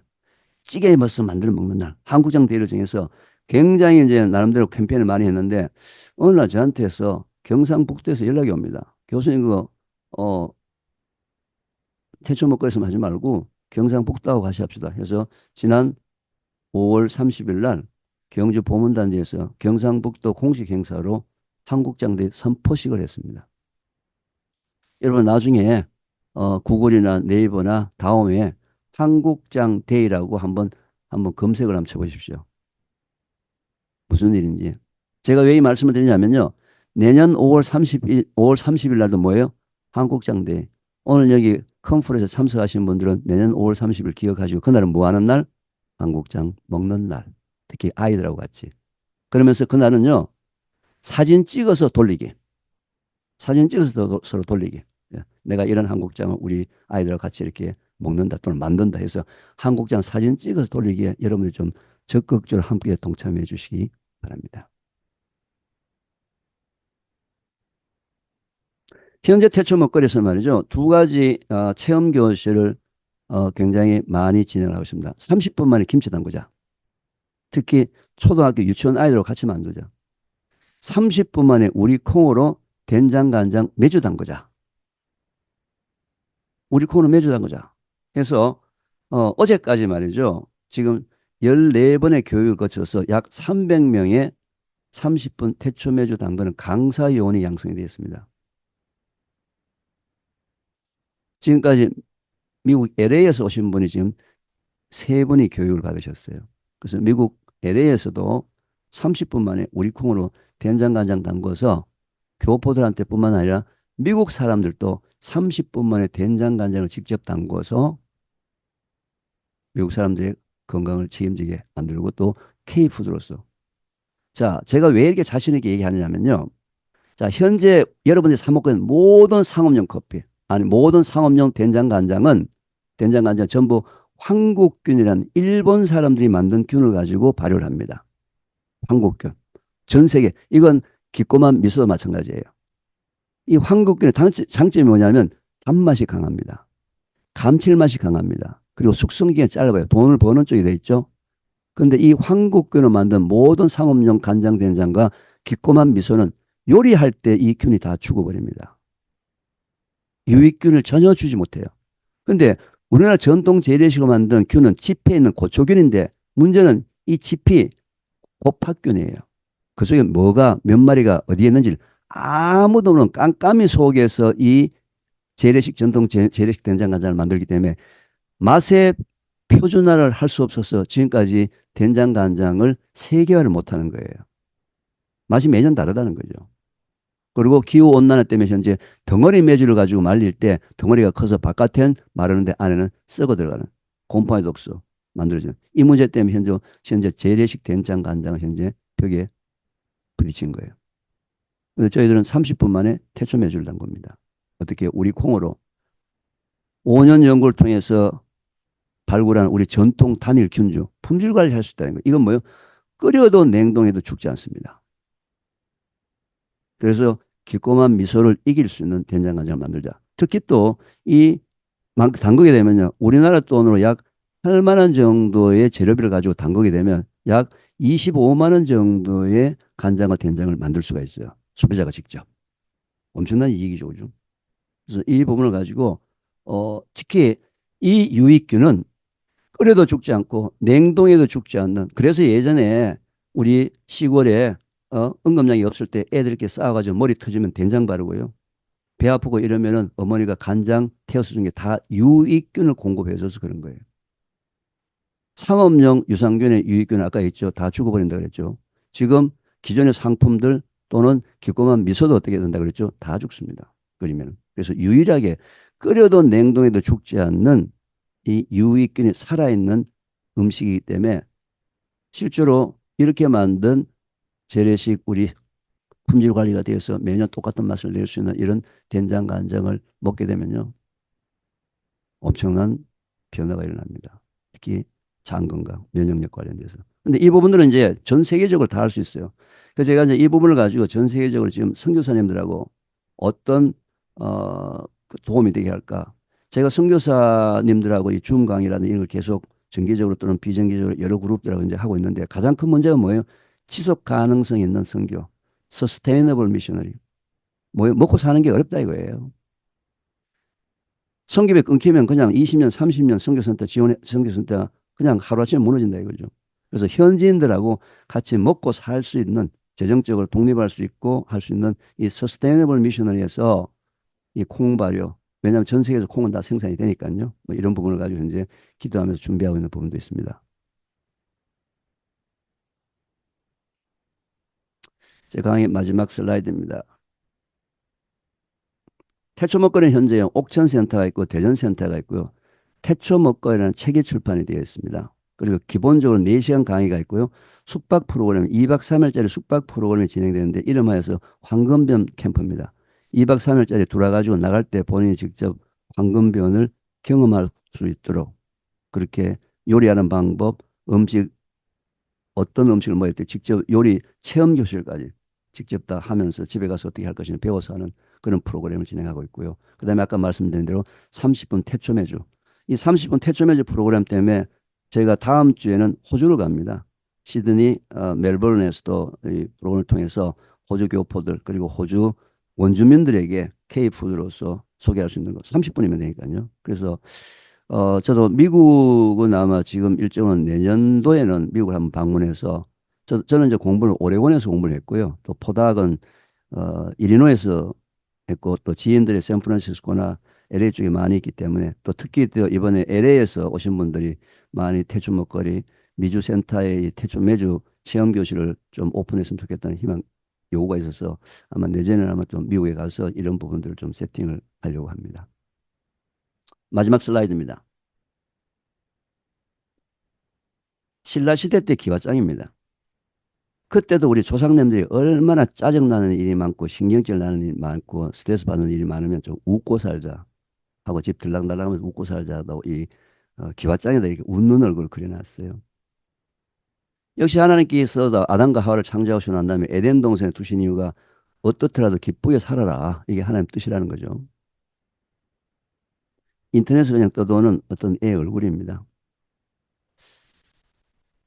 제가 이 아이의 얼굴을 보는 순간에 제가 지금 이 태초 먹거리라는 이 일을 14년간 이 사역을 하고 있는 데는요, 저희 가정에 아픔이 있습니다. 저는 하나님 왜 이런 아픔을 우리 가정에 주셨는지는 전 아직은 모르겠어요. 제가 하나님 만나면 제일 먼저 좀 물어보려고 그래요. 제 가장 사랑하는 가족을 지금 하나님 먼저 데리고 가셨거든요. 그 일 때문에 저희 가정이 겪었던 그 투병 가정 중에 저희 가정이 너무 많은 실수를 했어요. 근데 지나놓고 보니까 우리뿐만 아니고 암환우들, 다른 암환우들 또는 다른 사람들이 저희 가정이 겪었던 똑같은 시행착오를 반복하고 있는 걸 보고서 최소한 더 우리 가정이 겪었던 시행착오를 반복하지 않았으면 좋겠다는 차원에서 2010년에 이 태초 먹거리를 하나님이 강제적으로 시키셨어요. 그런데 비록 저희 가정에 아픔은 있지만 제가 지금 현재 하고 있는 이 일들이 다음 세대 아이들한테 하나님이 주신 그 기쁨, 건강이라는 그 유산을 물려줄 수 있다면은 하나님 저를 통로로 사용해 주십시오. 라는 생각으로 현재 이 사역을 하고 있습니다. 아까 제가 말씀드린 대로 저는 개인적으로 지금까지 유튜브를 하지 않았어요. 14년 동안에. 근데 이제 장당극이 가르기 하면서 자꾸 동영상을 좀 올려달라 그래가지고, 이 동영상 올릴 걸 찾다가 할 수 없이 지난 이틀 전에, 아니 3일 전인가 11월 1일 날 그 동영상 하나도 없이 유튜브를 현재 만들었습니다. 꿀찌겠어요. 유튜브를 만들어가지고요. 이렇게 뭐, 저 있는데요. 이계호 교수의 오보화 해가지고, 오보화가 오자가 오늘, 보는 보통, 하자는 하루, 성경 말씀에서 나오는 데살로니가서 5장 16, 17, 18절 중에서, 그 18절에 나오는 말씀, 범사에 감사하라. 오늘 하루, 보통 하루를 감사하자라는 의미에서 오보하라는 이름으로, 했는데요. 지금 현재 유튜브 들어가시면요. 아직 컨텐츠 하나도 없어요. 없는데, 혹시 구독을 원하시면 나중에 그 참석을 하시고 장가르기 장담극에 대한 동영상부터 시작해서 아마 올릴 예정입니다. 하여튼 오늘 또 이렇게 시작할 때 한 15분 늦게 강의를 시작해서 대단히 죄송하다는 말씀을 드리면서 제 강의는 이걸로 마치고 여러분들의 질문이 있으면 서로 대답하는 시간을 가졌으면 좋겠습니다. 감사합니다. 예, 이교 교수님 강의, 예, 정말, 예, 좋습니다. 물에 대해서, 또 고기에 대해서, 그리고 유익균에 대해서 아주 귀한 강의를 나눠주셨는데요. 예, 여러분들 그 질문을, 예, 채팅방에 올려주시면은, 그 채팅방의 내용을 통해서, 예, 그 교수님에게, 어, 예, 교수님에게 좀 질문을 좀 드리도록 하겠습니다. 아까 처음에 말씀드린 그 컨퍼런스 발제와 관련된 자료에 대한 부분들은, 예, 아까 이계호 교수님께서 말씀해 주신, 예, 그 태초 먹거리라는 그 책과 그리고 또 유튜브 채널을, 예, 앞으로 또 참조하셔가지고 보시면 될 것 같습니다. 자, 그러면은 채팅방에요. 그 올려져 있는 그 자료를 저희가 좀 보기 전에 제가 좀 한 가지 좀 질문을 드리겠는데 그 태초 먹거리 164라고 표시된 164가 무엇을 의미하는 건가요? 예, 교수님. 어디에 백육사가 있었습니까? 맨 마지막 그 슬라이드에 죄송합니다. 그 슬라이드가요. 태초 먹거리 강의가 지금 현재는 월 1회 하고 있거든요. 네네네. 지난주에 11월 2일 날 164회 태초 먹거리 기본 강의를 했습니다. 아, 네네네. 그러니까 그 슬라이드가 그대로 왔네요. 164가 예, 죄송합니다. 예, 네네네. 무슨 의미가 다음번엔 또 있는 줄 160, 알았어. 165회가 되는 거죠. 네. 네네네. 예. 죄송합니다. 네. 저희 그 미드웨스턴의 그 스태프들이 그 컵라면을 많이 먹는데요, 점심때. 네. 컵라면을 많이 먹는 것이 아까 말씀하신 거에 준하면은, 컵라면을 먹되 행복하게 먹어라 이런 의미인가요? 이제 제가 이제 강의를 하러 다니면요. 제일 많이 듣는 질문이 교수님도 라면을 드십니까? 여러분 어떻게 생각하세요? 저는 라면 먹겠습니까? 안 먹겠습니까? 드실 것 같은데요. 예, 저도 라면 먹습니다. 자, 라면이 나쁘다고 하는 이유는 크게 두 가지가 있어요. 첫 번째, 라면이라는 그 국수를 튀길 때 사용하는 기름이 파업류입니다. 야자수유 기름인데 왜 야자수를 쓰느냐? 첫 번째, 가격이 싸다. 둘째, 파업류는 상온에서 고체예요. 그래서 상온에서 유통할 때 바삭거리려면 반드시 파업류를 사용해야 되는 겁니다. 바삭거리게 하려면. 거기 만약에 과자나 이런 데 쿠키에 참기름이 있다고 한번 생각해 보세요. 눅진눅진하겠죠. 그 상온의 액체지 않습니까? 그래서 상온에 고체해야 되는 기름 중에서 가장 싼 것이 팜유인데 팜유는요. 하나님 참 이 세상에 뭔가를 만드실 때 항상 장단점을 주셨어요. 팜유의 단점은 쉽게 산화가 된다는 겁니다. 음, 그게 라면을 가지고 유통을 시킬 때 박스에 넣어서 유통을 하거나 이렇게 할 때 햇빛에 노출되게 되면 온도가 올라가죠. 그 온도가 올라갈 때에 그 파업류가 산화가 되는데 산화된 파업류는 전부 발암물질입니다. 그래서 만들 때는 괜찮은데 운반하는 과정에서 박스째 라면 봉지가 열에 노출되는 것은 그 어느 누구도 컨트롤할 수 없는 거지 않습니까? 그죠? 그래서 그런 경우에는 이제 컵라면 말고 그냥 라면을 집에서 먹는다는 방법은 두 가지가 있어요. 첫째, 라면을 끓입니다. 물에 그냥 숯을 넣지 말고 물에 그냥 끓여요. 물 끓이기 시작할 때 동시에 커피포트에 물을 동시에 같이 끓이세요.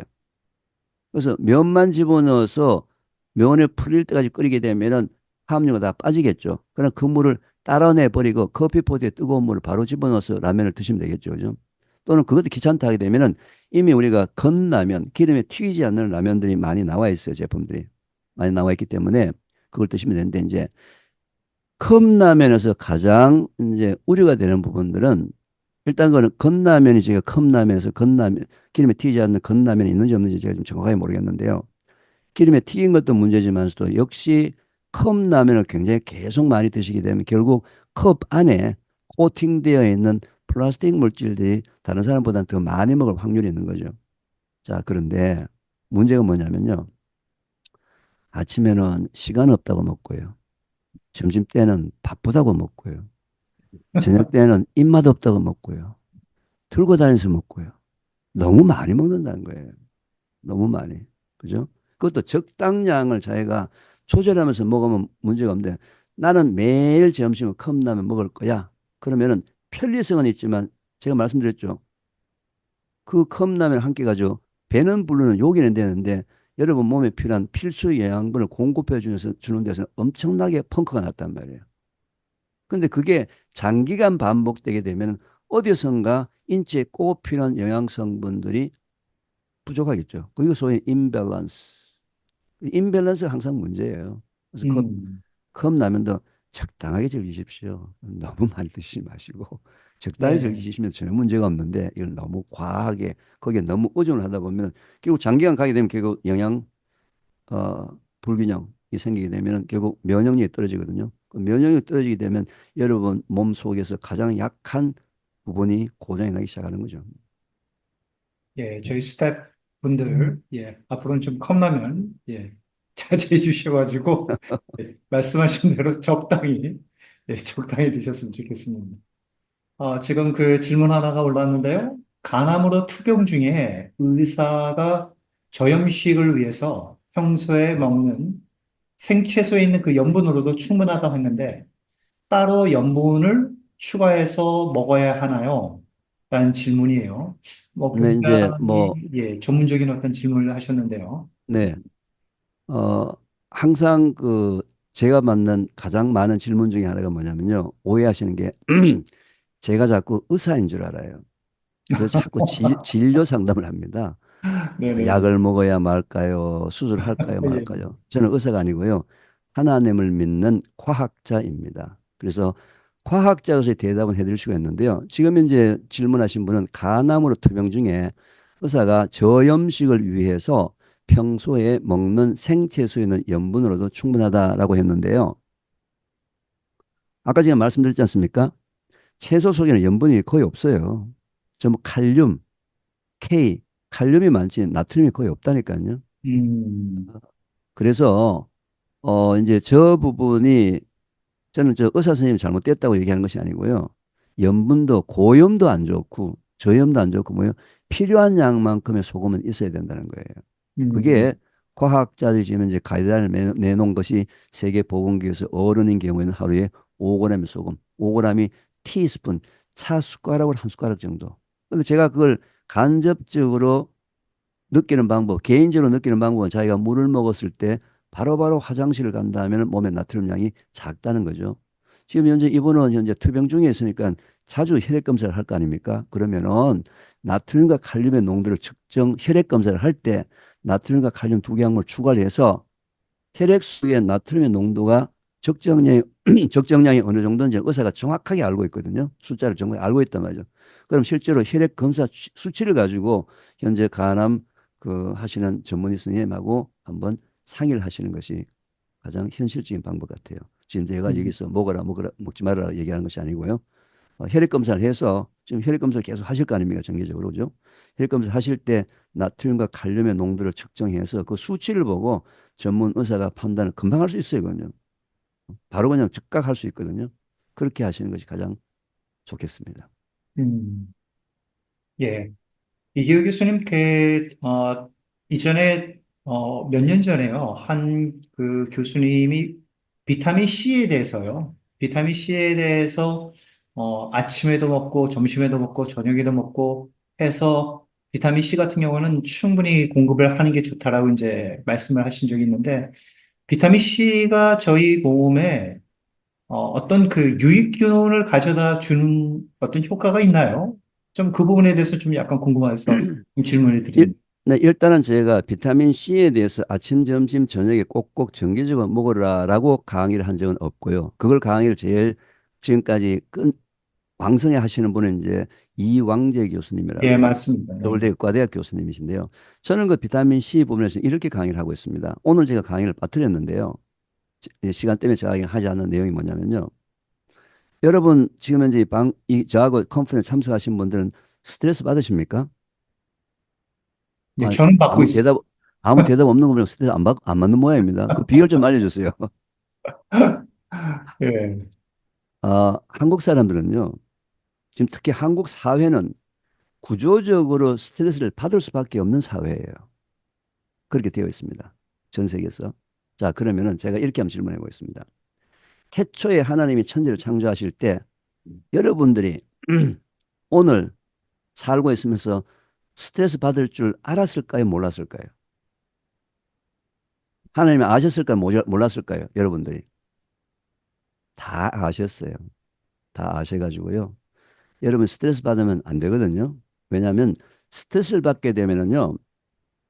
여러분이 어떻게 스트레스 받았냐를 이제 아냐면은 병원에 가게 되면 의사 선생님이 혈액과 소변 검사를 합니다. 혈액과 소변 검사를 해서 혈액이나 소변 속에 생긴 활성산소의 농도를 측정해서 스트레스를 받았다 안 받았다를 체크하는 거예요. 음, 활성산의 농도가 많으면 많이 받았군요. 그럼 진단을 이제 처방을 어떻게 합니까? 스트레스 받지 마세요. 어떻게 안 받습니까? 이쪽으로 보면 그 인간이 숨어 있고 저쪽으로 봐도 그 인간이 숨어 있고 온 세상에 그 인간이 곳곳에 숨어 있는데 어떻게 안 받을 수 있냐 이 말이에요. 그죠? 그런데 하나님은 여러분들이 그런 스트레스를 받을 줄 아셨어요. 근데 이 스트레스 말이죠. 생기는 활성산소는 평소에는 작게 생겼을 때는 백혈구를 도와줘 가지고 우리 몸에서 병원균을 잡아먹거나 뭐 이런 게 이제 작용을 하는데 긍정적인 작용을 하는데 활성산소의 농도가 매우 많게 되면은 이 활성산소는 산화 능력을 갖고 있기 때문에 돌아다니면서 세포를 산화시키고 특히 유전자를 변형시켜서 뮤테이션도 만들고요. 또 특히 암세포의 성장 속도를 빠르게 합니다. 이 어, 스트레스가 암의 발병 원인은 아니에요. 근데 스트레스 받지 않게 되면 30년, 40년 뒤에 암 걸릴 사람이 스트레스 받게 되면 1년, 2년 만에 암이 발병되는 이유가 암세포의 증식 속도를 빠르게 한단 말이에요. 그래서 암하고도 직접 관련되어 있습니다.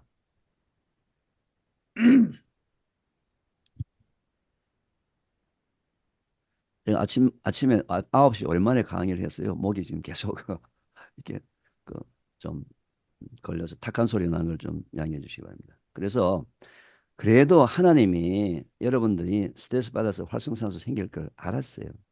뭐 외부적인 인자의 스트레스 받든 아니면 자기 스스로 어, 스트레스 받든 하여튼 스트레스 받을 알았는데 이 스트레스를 어떻게 해결할 수 있도록 하나님께서 만들어 놨을까? 자, 활성산소는 화학적으로 산성입니다.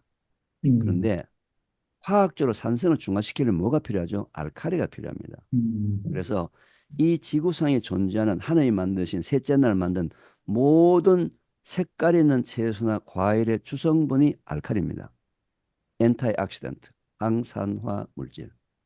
따라서 스트레스 받았을 때는 뭐 기도도 하고 찬양도 하고 해도 좋은데 그거 가지고서는 활성산소 중화가 안 돼요.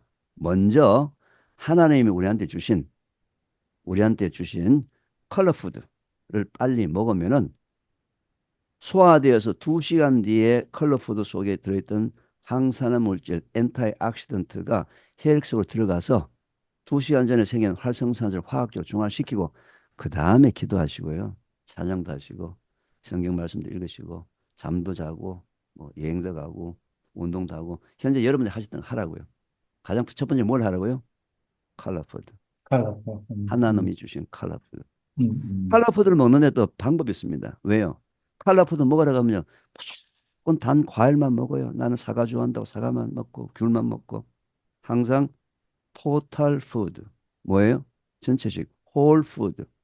야채 먹거나 과일을 먹을 때는 뿌리, 잎, 음, 줄기, 음, 열매를 골고루 먹어야 되는 거예요. 당근도 먹고, 줄기로서 샐러리도 먹고, 잎으로 양상추도 먹고, 열매로 토마토도 먹고. 먹으라 그러면 주로 잎하고 열매만 먹어요. 아니에요. 균형식, 밸런스를 하려면 뿌리, 그죠? 비트라든지 당근이라든지 뿌리를 먹고, 샐러리 같은 줄거리도 먹고, 잎 같은 양상추 같은 잎도 먹고, 그죠? 음, 케일도 먹고, 열매도 먹고, 이걸 골고루 먹어야 된단 말이죠. 자, 그런데 한 가지 문제가 생겼어요. 여름에 차를 타고 갑니다. 운전해 나갔는데 누가 갑자기 그냥 칼치기에서 돌았을 때 신경질을 확 냈어요. 그냥 자기도 모르게 스트레스 받았어. 근데 보니까 차 안에 팔라푸드가 없네. 응급 상황 때에 가지고 다니는 것이 바로 비타민 C입니다. 어, 비타민 C도 아주 강력한 엔타이옥시던트 항산화 물질이에요. 음, 그래서 항상 여러분들이 비타민 C는 응급용으로 갖고 다니시라고. 왜? 스트레스가 예정된 게 아니잖아요. 그죠? 예정된 게 아니잖아요. 그죠? 그래서 비타민 C를 갖고 다니시다가 대신 비타민 C를 구입할 때는 항상 색깔이 흰 색깔. 왜냐하면 비타민 C는 자연 상태에 뒀을 때 또는 차 안에 음, 뒀을 때 온도 때문에 산화가 일어나게 되면 색깔이 누렇게 변하는데 누렇게 음, 변한 비타민 C는 드시면 안 돼요. 항상 어, 드실 때 이런 종이 위에 흰 종이 놓고서 색깔이 변색이 일어났는지 안 일어났는지 이제 봐야 되는데 일부 비타민 C 제품에는 구연산이나 이런 걸 집어넣는다고 뭘 집어넣는다고 노란 색깔로 되어 있는데 그건 지금 산화되는지 안 되는지 알 수가 없죠. 그죠? 그래서 음, 흰색의 비타민 C를 가지고 다니면서 먹기 전에 색깔도 한번 보시고 해서 하루에 보통 스트레스 받았을 때 1000, 2000, 3000 전혀 문제가 없어요. 어, 예. 뭐 상복하시는 부분은 그거는 개인적으로 하시는데 저는 개인적으로 문제가 없다는 생각하는 사람 중에 하나예요. 그렇다 해가지고 매일 몇 개마다 한 개, 두 개씩 먹으라 제가 그걸 주장하는 사람 아닌데 비타민 음, C는 필요할 때마다 먹는 건 저는 적극 찬성합니다. 특히 어, 고기를 먹은 날. 고기를 음, 먹은 날은 몸속에서 활성산소 많이 생기거든요. 고기가 어, 분해되면서. 그래서 고기를 먹는 날은 꼭 고기 끝에 비타민C 한 알 정도 또는 많이 먹어서는 두 알 정도 먹는 걸 저는 음, 추천하는데 저는 그것보다는 뭐예요? 스트레스 받았을 때 음, 응급적으로 갖고 다니자. 자, 음, 근데 그것보다 더 좋은 게 뭔지 아세요? 더 좋은 게요. 자, 내가 스트레스 받았어요. 근데 내가 칼로푸드를 먹으면 들어갈 때까지 시간이 2시간 걸리죠. 2시간 동안에 활성산소가 돌아다니는 게 싫다 이거죠. 예를 들면 이런 겁니다. 여러분 이제 제 오늘 아침에 오신 분들 중에서 부부싸움 하시는 분도 있죠. 이제는 앞으로요 태초 먹거리 부부싸움을 하셔야 합니다. 왜요? 부부싸움을 하고 나면 남편과 아내 몸속에 활성산소가 생기는데 그거 그냥 두면 남편과 아내 다 손해 보죠. 음, 따라서 부부싸움 딱 끝나자마자 좀 냉정하게 좀 억울한 점 있지만 여보 우리 귤 하나씩 나눠 먹읍시다. 어, 활성산소를 중화시킵시다. 하고 귤 하나씩 나눠 드세요. 근데 좀 심하게 사왔으면 2개. 농도에 비례하니까, 그죠? 가장 좋기는요, 미리 먹고 싸우는 거예요. 미리 먹고. 왜냐하면 아까 얘기했잖아요. 싸우고 난 다음에 칼라푸드의 성분이 몸속으로 들어가는데 2시간이 걸린다니까요. 두 음, 시간 동안에 활성산소 돌아다니는 게 싫다 이거지. 그죠? 그래서 몇 시간 전에 먹고 싸워야 합니까? 두 두 시간 시간 정도. 전이요. 네. 자, 이 얘기는 여러분 웃으셨지만서도 우리의 삶 속에는 스트레스가 언제 올지 모르기 때문에 매일 아침 식사하실 때 한 그릇의 칼라푸드의 샐러드를 먹습니다. 음, 그러면 출근할 때 내 혈액 속에 뭐가 있어요? 엔타이옥시던트, 항산화 물질이 들어가 있어요. 가다가 집 나가다가 바로 짜증 나더라도 활성산소 생기자마자 바로 쪽쪽 바로바로 중화가 되어버립니다. 음, 따라서 매일 아침 먹을 때 한 접시의 칼라푸드를 먹는 것이 이게 하나님이 우리한테 주신 지혜스러운 방법이거든요. 저는 음, 적극 추천합니다. 그리고 비타민C는 아까 뭐요? 응급용으로 언제든지 활용하시기 바랍니다. 또 비타민C 먹으라 그러면요. 저한테 제일 묻는 질문이 뭔지 아세요? 교수님 뭐 합성을 먹을까요? 자연을 먹을까요? 천연을 먹을까요? 뭐 여러 가지 질문이 오는데요. 여러분들한테 제가 시간이 뭐 많지 않기 때문에 자세한 설명을 안 드려서 그렇지 천연이나 자연이나 다 똑같습니다. 아무거나 드세요. 네, 네. 한 분이 이렇게 댓글을 달아주셨네요. 와이프가 제게 귤을 주면은 선전포고로 이해하겠습니다. 아, 그러면 안 되죠, 또.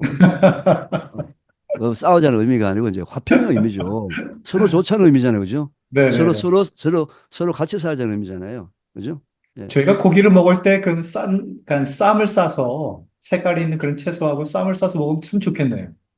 그렇죠. 뭐 그런데 이제 쌈에 있는 그 항산화 물질의 양은 좀 작은 편이에요. 그리고 또 골고루 음, 먹어야 되겠죠. 그죠? 예를 들면 이런 겁니다. 토마토 색깔이 왜 빨간지 아십니까? 대답이 없죠. 그죠?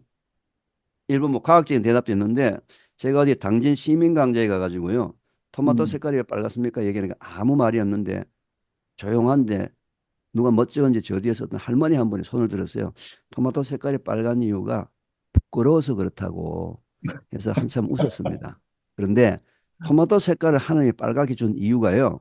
토마토 속에 분명히 우리가 스트레스 받았다 해서 생긴 활성산소를 중화시키는 중화제가 포함이 되어 있는데 어, 토마토 색깔을 허옇게 눈에 안 띄게 만들려면 여러분들이 안 먹을까 싶어서 걱정이 되어서 강조하느라고 빨간색을 주신 거예요.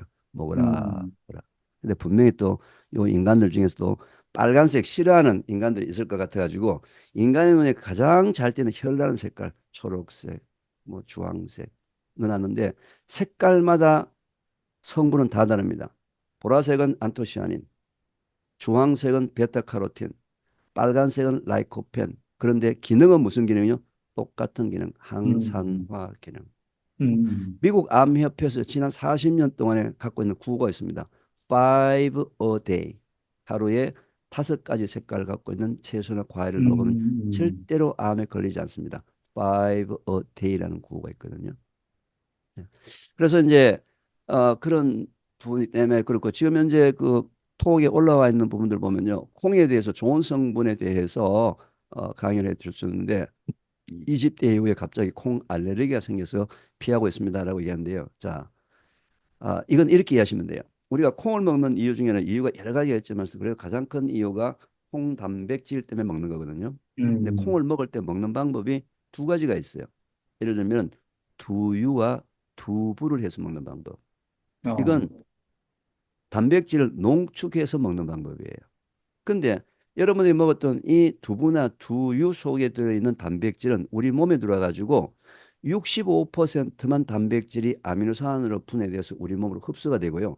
35%의 단백질은 그대로 장소로 넘어가서 알레르기의 원인이 됩니다. 그래서 가스도 많이 차고요.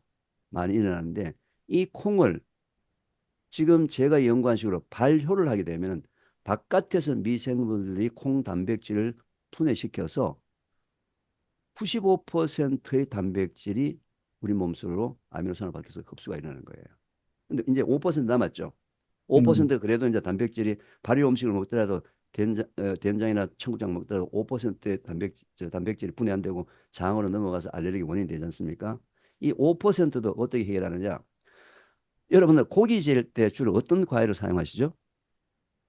키위, 파인애플. 그걸 뭐라 그러죠? 연육 작용이라 그럽니다. 고기가 부들부들해진다는 거죠. 그죠? 부들부들해진다. 부들부들해진다는 얘기 뭐예요? 고기의 단백질이 아미노산을 받겠다는 얘기예요. 즉 키위와 파인애플 안에는 단백질을 분해하는 내추럴 다이제션 엔자임, 천연 소화 효소가 포함되어 있습니다. 음, 따라서 콩을 드실 때 발효된 청국장, 저는 항상 이제 한국장을 보냅니다.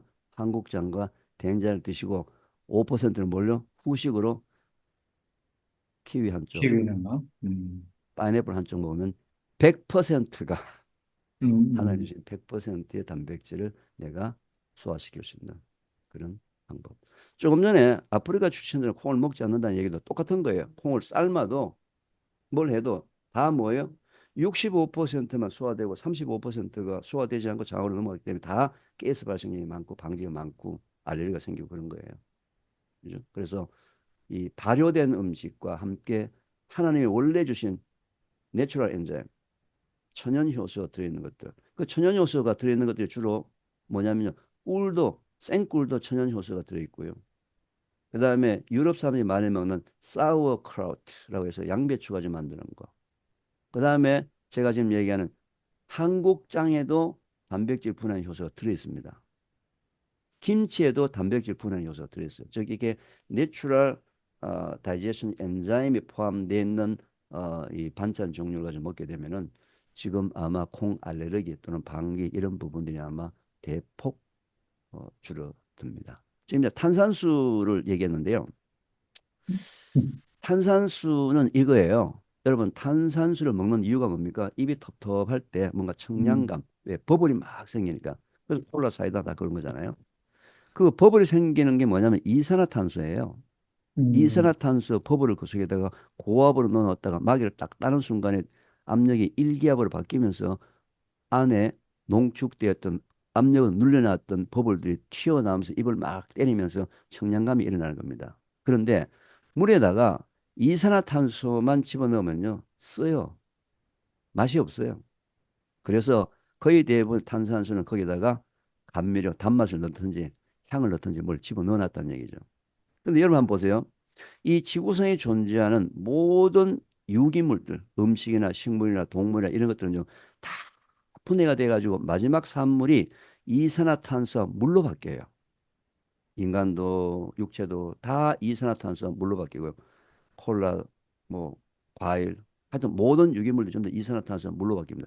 우리 몸에도 여러분 음식을 먹었잖아요. 음식을 먹게 되면은 처음보다 다 이산화탄소와 물로 바뀌어가지고 물은 소변에 대변으로 나가고 이산화탄소 어떻게 해요?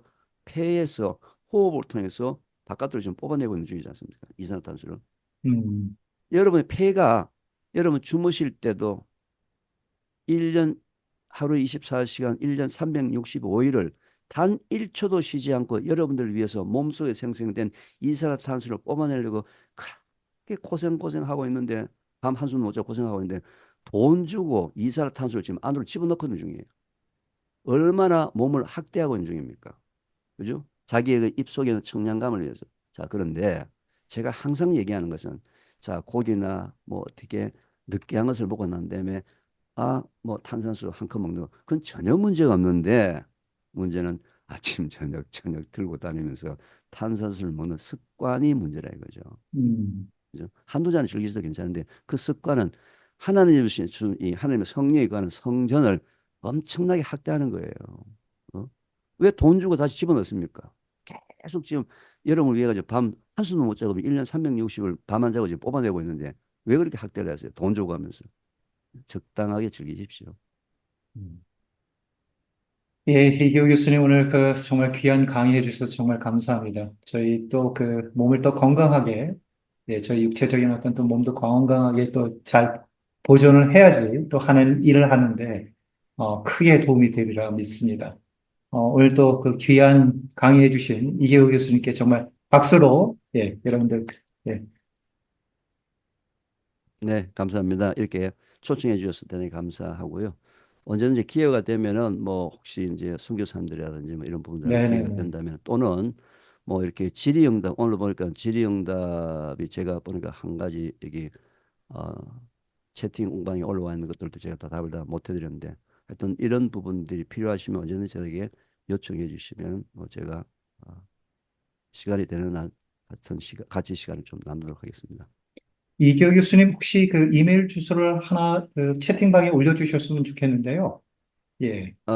이메일 주소는요, 지금 채팅방에요. 제가 올려드리겠습니다. 지금 제가 그래서 채팅방에요. 올려주시는 동안에 아까 그 이기우 교수님께서 말씀하신 것처럼요, 뭐 발효한 식품들에 대해서 또 함께 또 일할 수 있는 그 분들을 또 찾으신다고 얘기를 하셨거든요. 그러니까 여러분들 가운데에 이기우 교수님의 그 사역과 함께 관련해서 예, 이러한 사역을 또 원하시는 분들은 또 이기우 교수님께 또 연락해서